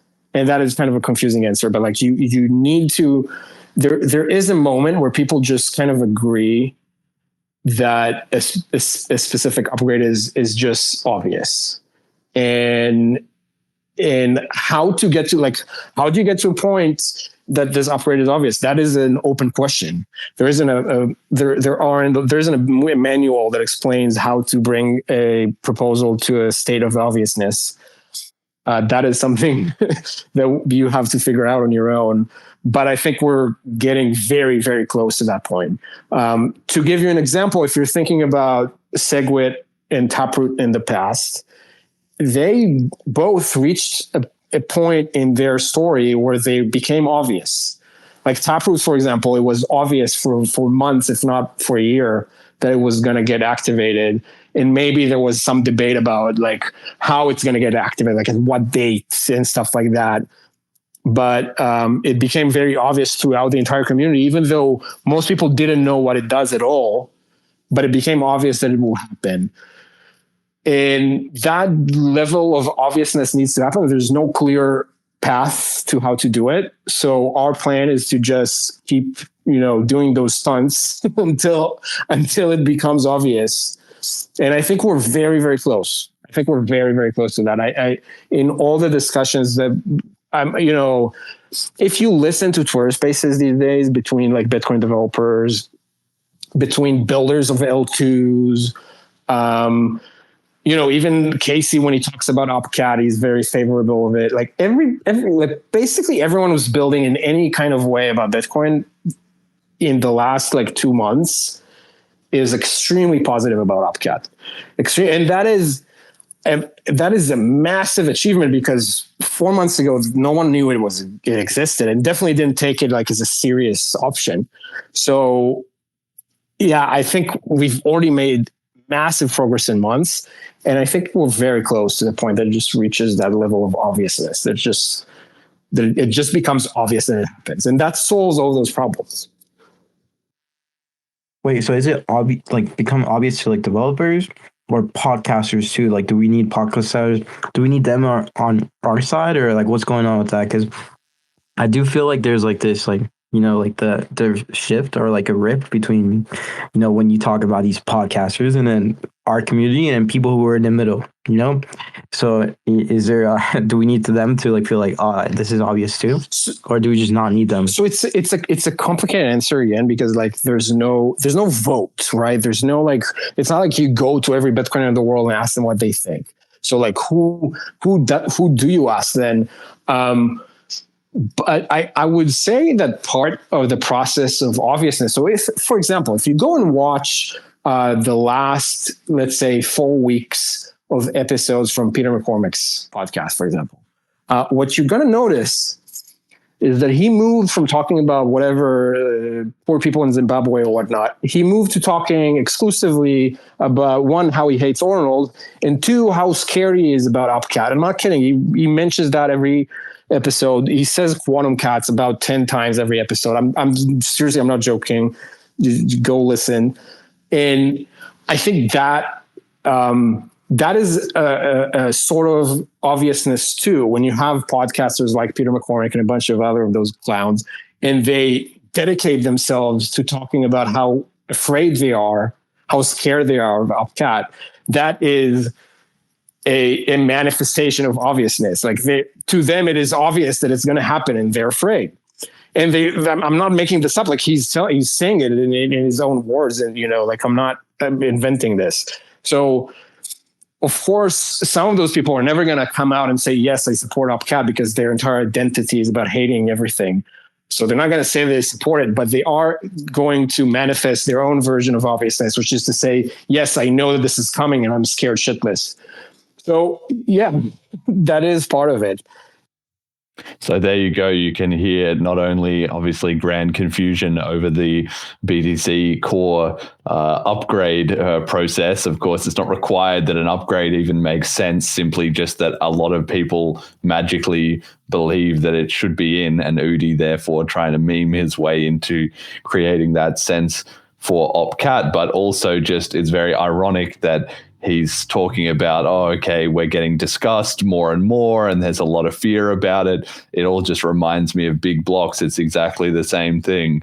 It's over, it's dead, it's never coming back, but it's just constantly mentioned on what Bitcoin did, the history of the block size war, how wrong the big blockers were, blah, blah, blah, as we've reviewed on this show many, many times. So, Cesar, give me your thoughts on, are we going to see Opcat find its way into Bitcoin Core by the end of this year, and or is Udi making progress here?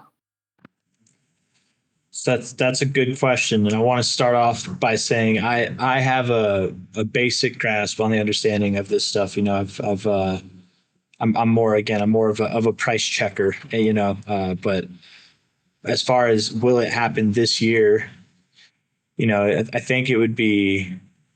It could be promising if it did, but I don't know. I don't know how fast things can happen, with BTC going, like with implementing that kind of development.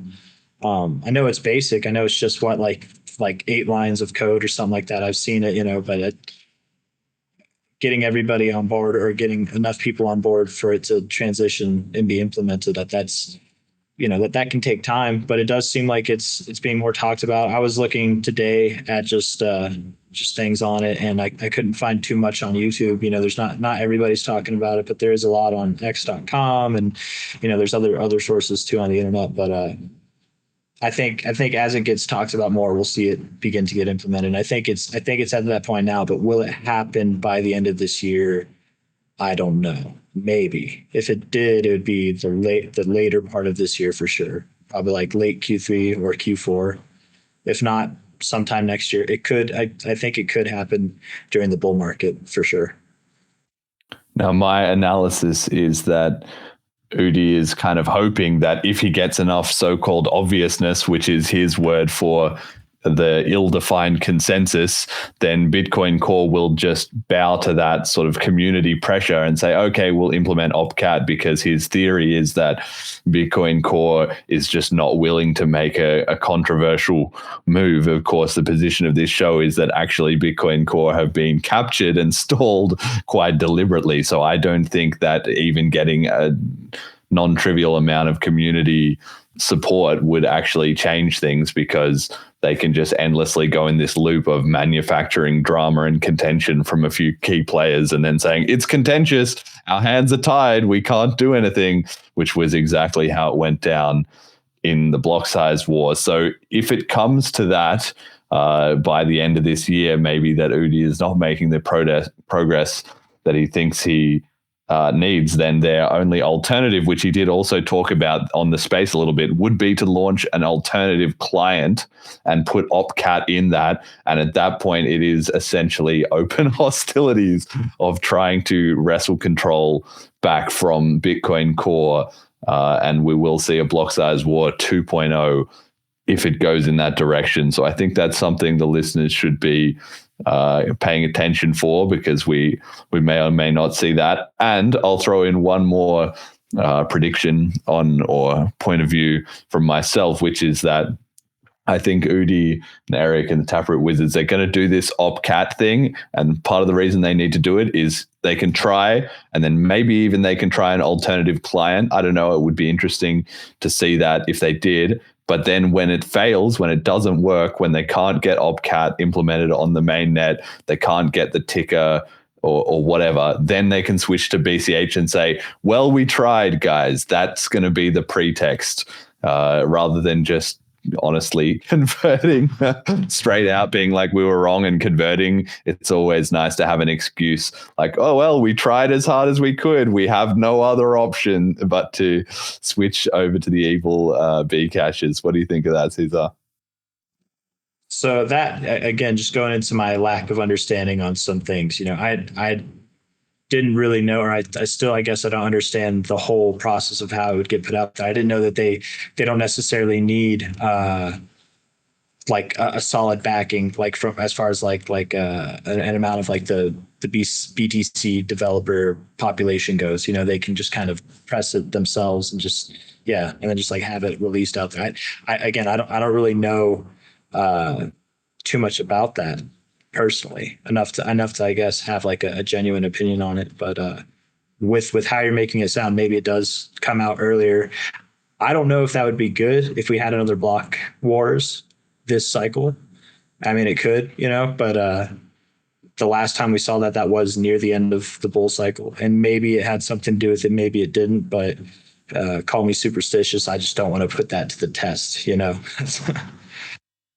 Well, that's it. Rocking the boat is never going to be good for the market's confidence. I don't think so.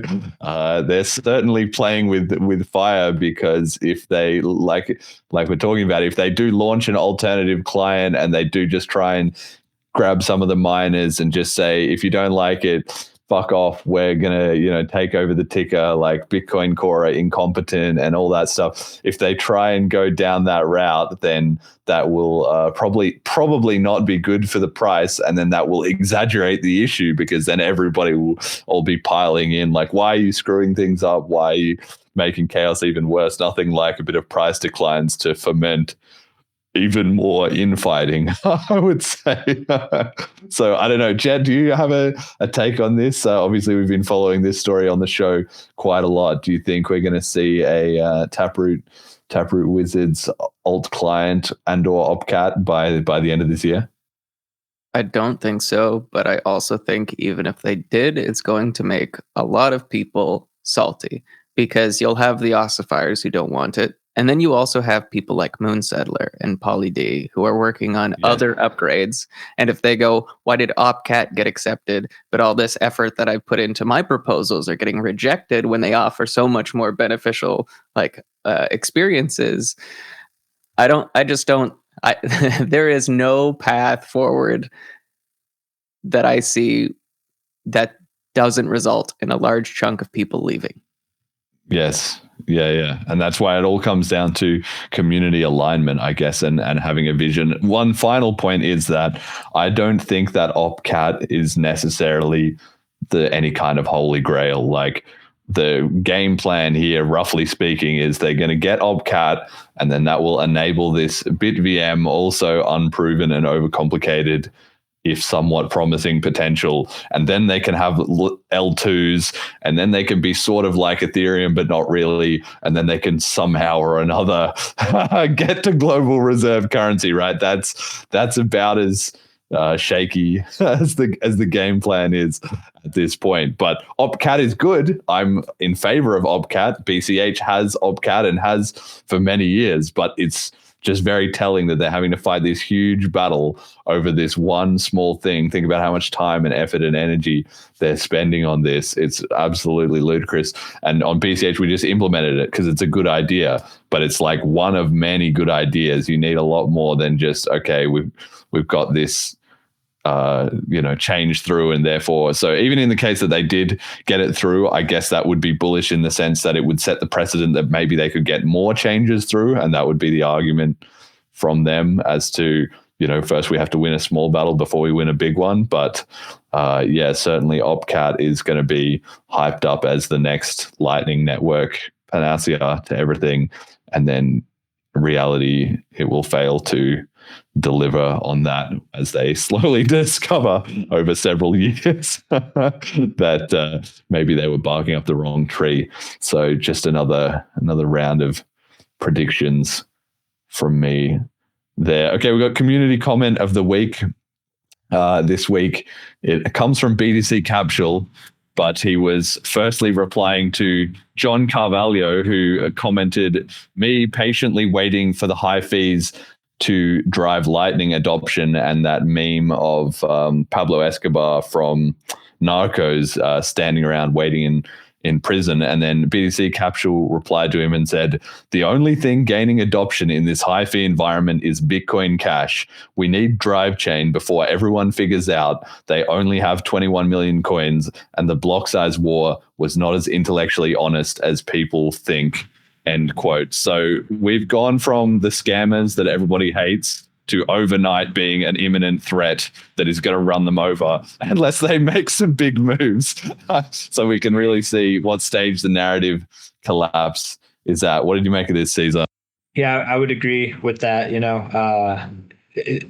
We're definitely knocking on the door, where we've kind of been the annoying second cousin, right? Like whatever. People have definitely put BCH down. I would say it's had a lot of doubts surrounding it, but it really doesn't. Again, like I said, I'm not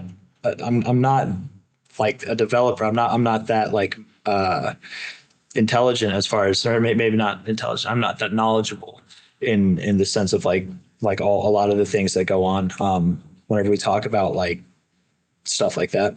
I'm not wording it properly here, but what I do know is psychology, and what I do know is people. And whenever you have something that is genuinely better, but people are just discounting it, that's a storm for some good things to come. It doesn't. The fact that BCH hasn't fizzled out into nothing, and it's maintained its relevance, and it actually, unlike, and this is what a lot of people don't know because it doesn't take much to figure this out, but BCH is utilized in the real world for real world assets more than 99% of cryptos are out there. Not saying that there aren't other cryptos. Dogecoin, Tesla implemented some stuff you could purchase. The Mavericks. There's people that accept Dogecoin as payments. BTC, obviously, Ethereum, like that. There are things that are accepted for real world assets, but Bitcoin Cash is utilized a lot more than a lot of cryptos are out there for this purpose. And isn't the prime minister, didn't Roger Ver get the prime minister of St. Kitts? I think he's the prime minister. Doesn't he take his salary in BCH? Well, we had what's his name? Rolando Bryson was taking his salary in BCH, but he's just the member for parliament in St. Martin. So you had the prime minister promise a report on adopting BCH's legal tender, which he then never delivered. So we got rugged on that one. Gotcha. Yeah, I don't know. There's people. I've got people in my Discord, who follow my channel that have told me that they deal with BCH in Australia regularly. Like that's like a huge part of his business actually. And I know in the eastern part of the world in Asia, there's been a lot of adoption spread throughout there as well. I loved watching Roger Ver's videos whenever he would show just all the places, all the things he could buy just with BCH back when he was just handing out $5 to BCH to random people all the time, like spreading the adoption. It's utilized more. That's more being actually used. Whether the volume of it's gone down or not, that doesn't change the fact that BCH is still in the works and that it's still got room to grow. But the fact that it's actually been transacted in the real world is something that most cryptos only promise and never deliver, or like maybe they have the opportunity to deliver it, but nobody wants to use it as a means of exchange. But so yes, back to the comment there. I think that BCH is a sleeping dragon, and that's why we call it the dragon. Dragon around Riders. these parts. Yeah, Dragon Riders, the house of the dragon. Yeah, yeah. I love that. Waking up. It's waking up right now. She's shaking off her tail feather, or I guess scales, and ready to take to the skies, man. Absolutely. Okay, we got question of the week. It comes from Callisti, who said, what are the most exciting upcoming BCH developments in 2024? What are you most excited or hopeful for, speculative or currently existing? Caesar, what are you looking at for the BCH community to be delivering the rest this year? Anything you're particularly hyped or hopeful that we'll see?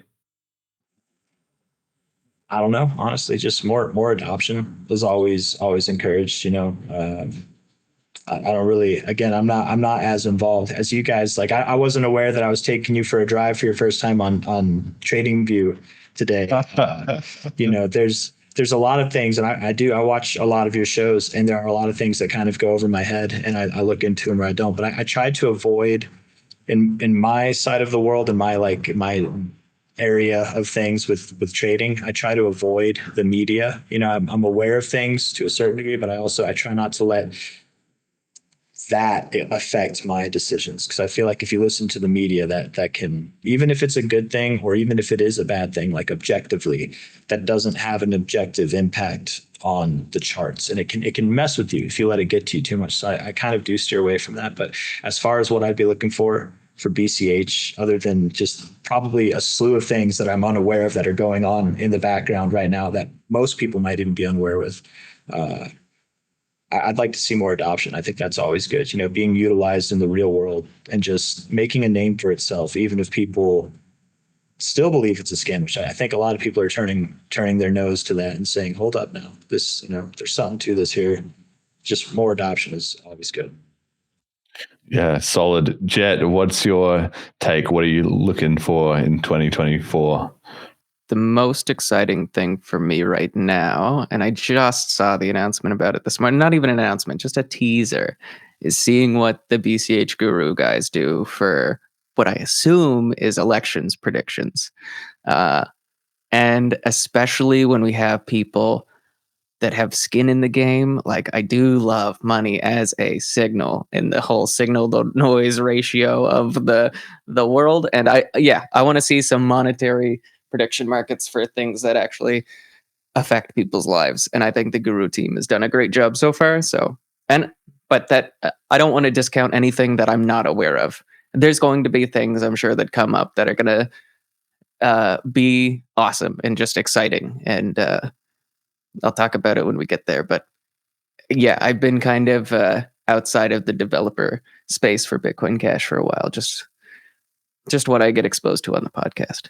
All right, VCH and Gurus, you got some hype to deliver on there. Then my answer is Bliss. I mean, obviously, it's only in a couple weeks. We've been preparing it and planning it for a long time. I'm sure there's going to be announcements there, and it's just going to be sick to see everyone in person. When we're in St. Kitts, we had that clip in the intro of all of us like partying with Sonny, spraying us with champagne. That was sick. That was so cool. And I'm really looking forward to, there's going to be some people at Bliss that were at St. Kitts that I'm going to be able to see again for a second time. And it's been like a year and a half at this point. So it'd be really good to catch up with them. And then there's going to be also a whole nother contingent of people that I haven't met in person before. So I'm just super stoked about that. It's going to be excellent. I think Abla is also going to be amazing. It's not exactly undervalued because I think everybody, especially in BCH, is already so hyped and big on it. But it's the kind of thing that once you get it done and delivered, then it will just start paying off exponentially over time, both literally and figuratively. So I'm super excited for once that's done, and then we'll just start working on the next thing, right? It's just like cash tokens now. It's just a fact of life, and that was so hyped for so long, and now we're starting to see stuff come out of it. It'll be the same. We'll get Abla in. Everyone will be like, yep, that checked off the list. And then we'll start growing a bit of demand for blocks. And before you know it, like the limit will start ticking up and the community will start talking about it and being excited about it. So I would say that as well. And one other thing, which is kind of incumbent on me to actually deliver, is I've promised for a long time that we're going to get active user tracking into Selene. And recently, though, I haven't had time to really do that because we've been doing the Bliss prep. But after that, if I can get it so that we can have a number go up of how many people are daily sort of transacting peer-to-peer cash on Selene, I think that would be super hype. So those are my answers. All right, we got meme of the week. This one I really enjoyed. This has got to be one of my favorite meme of the weeks we've ever had. It's what if Eminem was Satoshi? It comes from Love is Bitcoin 21 on Twitter. What would it be like if the world found out that Eminem was actually Satoshi Nakamoto? And it'd be like this: y'all act like you never seen crypto before, don't need fiat no more, like Jerome Powell just burst through the door, started printing up cash worse than before. Since the First World War, they've been overtaxing the poor. It's the era of, oh wait, you're kidding, no way, they didn't just print another trillion, did they? And Klaus Schwab said, who cares, you idiots? Klaus Schwab is evil, he wants to own it all. Regulators hate Bitcoin, chicka Satoshi, the hell is he? Can't look at him, he's nowhere around. We don't know who created you know what? We can't control him? Yeah, I probably got a couple code scaling issues, but way better than what's going on in your CEO's boardrooms. Sometimes you hear there's not much case for use, but at least it's a mutable record of the truth. But look how much it dips. Look how much it dips. If we're not careful, the whole world just might adopt it. And that's the message that we hear from the banks. Expect people to understand and give thanks. Of course they're going to try and keep it from the ranks before it gets mass adoption, because the whole damn system's rotten. We ain't nothing but sheeple. Well, some of us people are willing to stand alone, but if you listen to the party's drone, I think it's wrong to hold some Bitcoin on your phone. So if you want your freedom, then you better own cryptocurrency, because you know where the system's going to go. So there you have it. One of the best Eminem ad libs I've ever heard. For anybody who doesn't know, the original song is The Real Slim Shady by Eminem. Fantastic and absolute banger. So go listen to the original. And as a rap enjoyer, this one also really impressed me, where he's not only hit several different little rhyming couplets in there, but he's also kept it in the style and in the tone of the original. Like each concept kind of matches up to what he swapped out of the original lyrics. So super impressive stuff there. And it does seem that he's just doing it straight off the top of his head. So that is some mad impressive creativity. Cesar, are you an Eminem fan? I love Eminem, man. I love Eminem. Yeah, I think he's great. I love all his music, man. Yeah, he's good. He's the GOAT, man. I think he's the greatest of all time.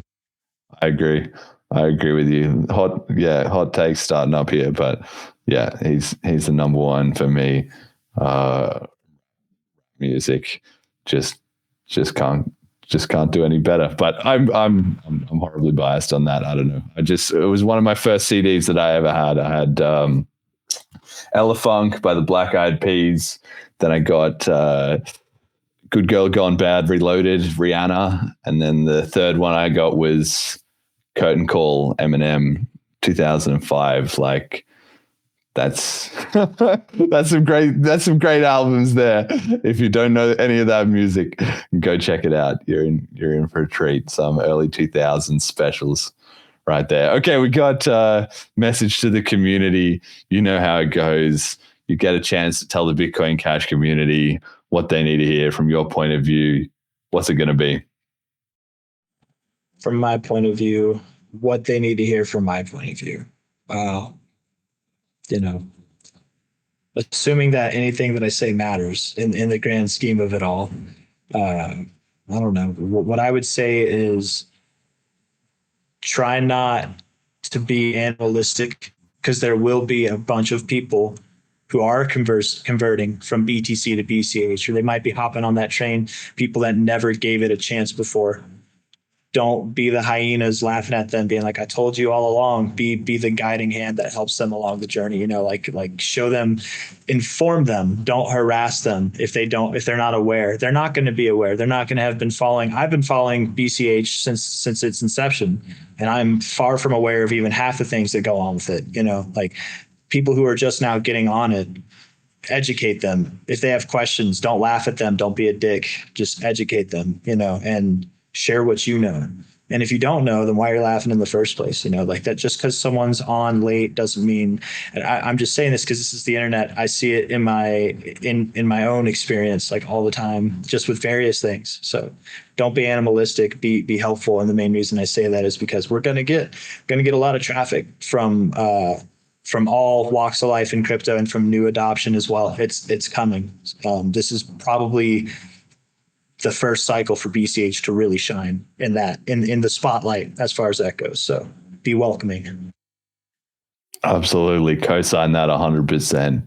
Yeah, fantastic. And you're right. I think the community's in a strong place where we're seeing the panic is starting. Like, wait, we can't keep ignoring these guys any longer. And of course, when somebody is panicking, somebody else is thinking, you know what, I'm not going to be the last one off the sinking ship. So let me just go get involved with BCH ahead of time. And as much as possible, we should definitely be welcoming and educational to those people. Obviously, if they're still coming with some copes and baggage, you can still call them out, because you can't have them bringing that nonsense over here. But if they want to be part of things and they are coming, curious and in good faith, then react appropriately to that. Okay, we've got our supporter up. Go on. Do you want to add something? Yeah, I was gonna say this is crypto. If people are talking shit, you can talk shit back. Then there's nothing. you know.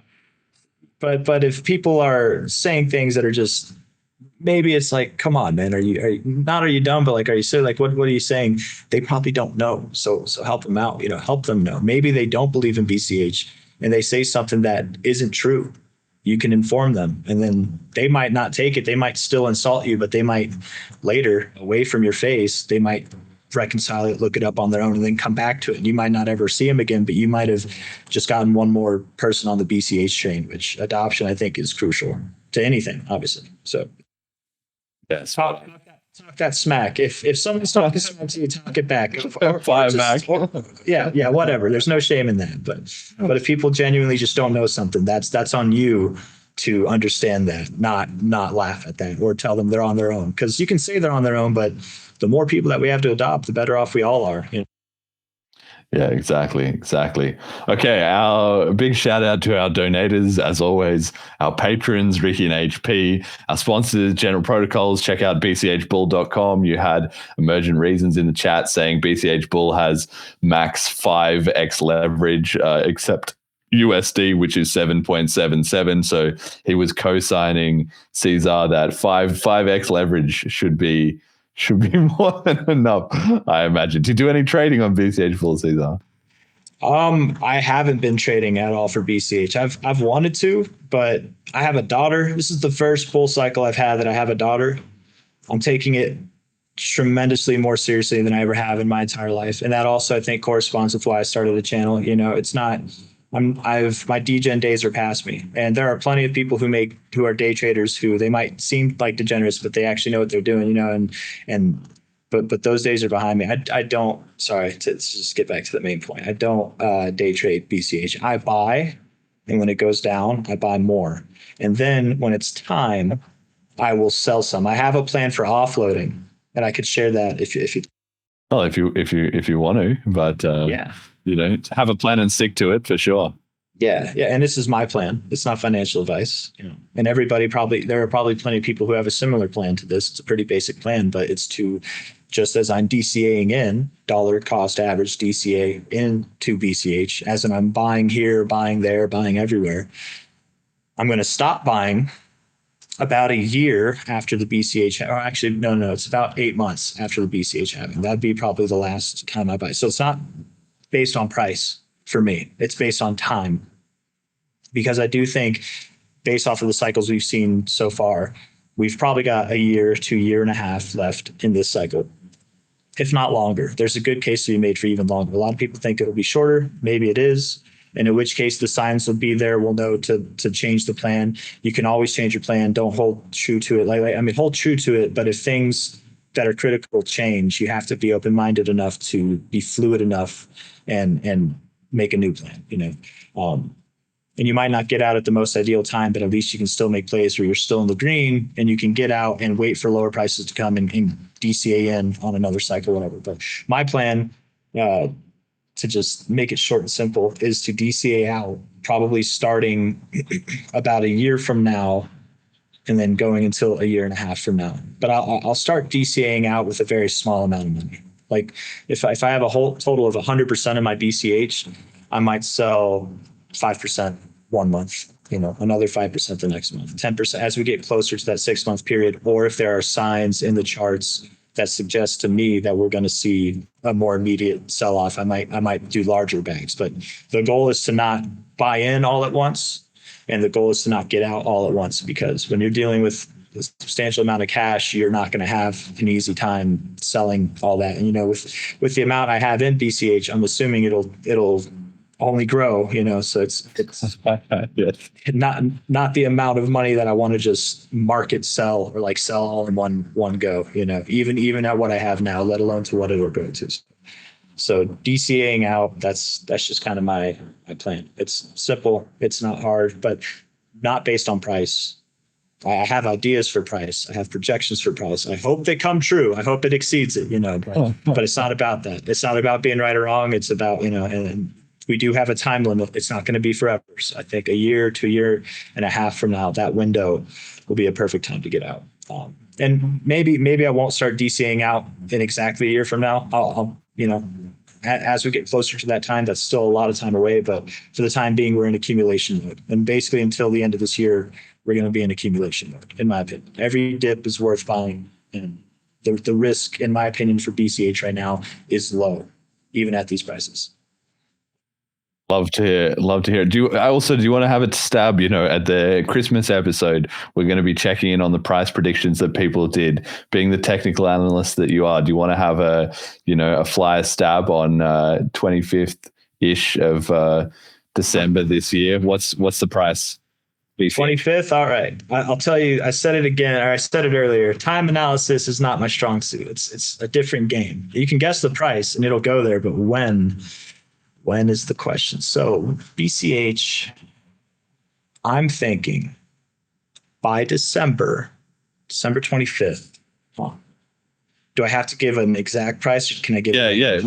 Well, you can give a range if you want, but I think we picked an exact price. Yeah. Like ideally, I had one. I think mine was like over $1,000, something like that, like the $1,000-ish range. Okay. You've got two advantages. You've got 4 months extra of data to look at, and you're a pro chart guy. So, the reps on the line here, mate. Hell yeah.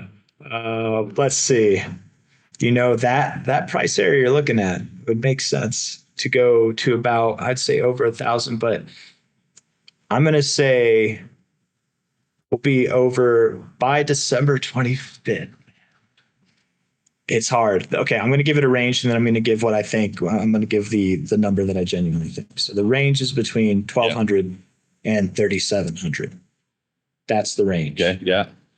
If I had to really guess, I'm gonna hit it with that last cycle high at. I think we're going to be over 1,700. Yeah. By Christmas. That's my guess. 1,700.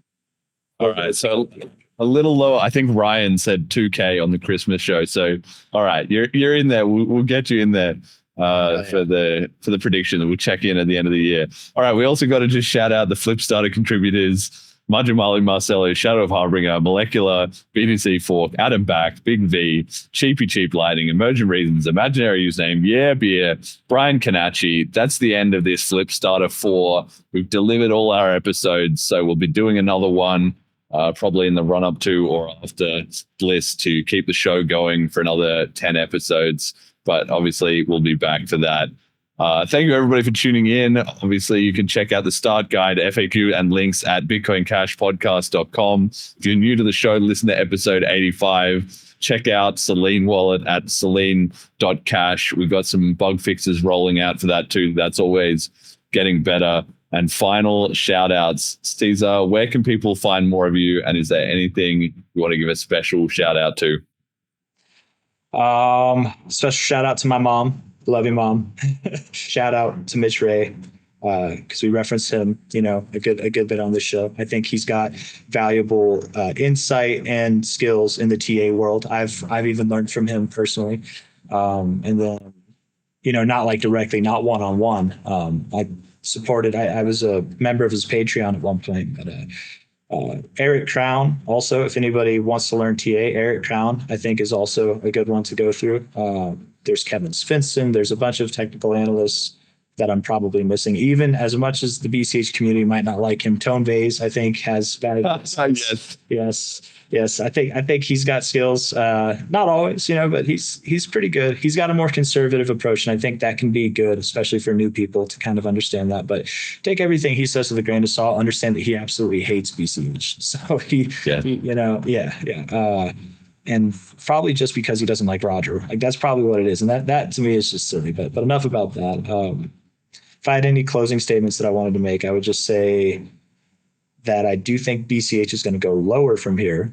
Counter to what Mitch was saying, I do think that we're going to see, I do think we'll go up. I think right now, historically speaking, we're in a phase of consolidation. So I think it's going to be boring. We're not going to start to see moves up until probably, I would expect at the earliest the end of May, but more likely, in my opinion, it's going to be July or August. I think it's going to be boring. And we're used to that. We've seen that the last two moves up where we consolidated a long bit beforehand and then we moved up. So I think we're just going to consolidate for a little bit, be boring. Every dip is an opportunity for buying, and I think we're going to go to about $400. We could go to around 380, 390. And if we go lower, don't panic sell. Treat it as an opportunity that it is to just buy some cheap BCH. Not financial advice. Do what you want. It's your money. When you make money, I'm not going to come for your gains. So don't come at me if you make losses, But I do expect we're going to go down probably sometime early, if not in the middle of May. We should be at that 400 level. And then we found our low. But that doesn't mean it's time to go yet. I'm expecting that we're just going to move sideways for months. We'll pump, we'll dump, we'll move sideways. There'll be excitement, there will be despair. It's just the name of the game. But then inevitably, probably toward Q3, I would say Q3, if not late in Q2, I would expect we start to move up. And what I mean by that is we'll see new highs for the year, new highs for the cycle. We'll probably be moving our way up to those targets we were talking about for December. And I know I said 1,700, but we could genuinely be like above 3.5K by the end of this year too. It wouldn't be crazy. It could happen. But time will tell. Time will tell. I hope we see it. Jet, shout outs. I guess Cesar for teaching me some of the trading view stuff. That was fun. Because I remember in 2017 playing around with the website, but nothing ever clicked for me. And just being like from the top to the low. And I watched probably, 40 hours of TA YouTube videos over the years. And I just nothing ever clicked. And just doing that hands-on with someone over my shoulder being like, no, do this. It finally clicked. Second shout out is everyone that I'll see at Bliss. I'm super pumped, especially the people that I met in St. Kitts. I hope to see as many people as possible. Buy those tickets, folks. If you're not coming, get on board. So, like, change of plans. You're coming. Yeah.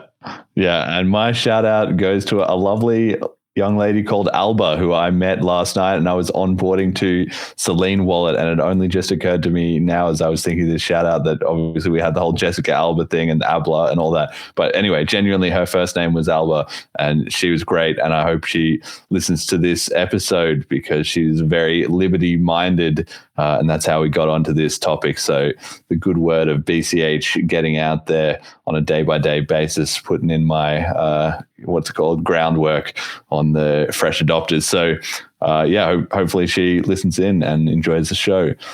Thank you very much for listening, everyone. Until next time.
Transactions are peer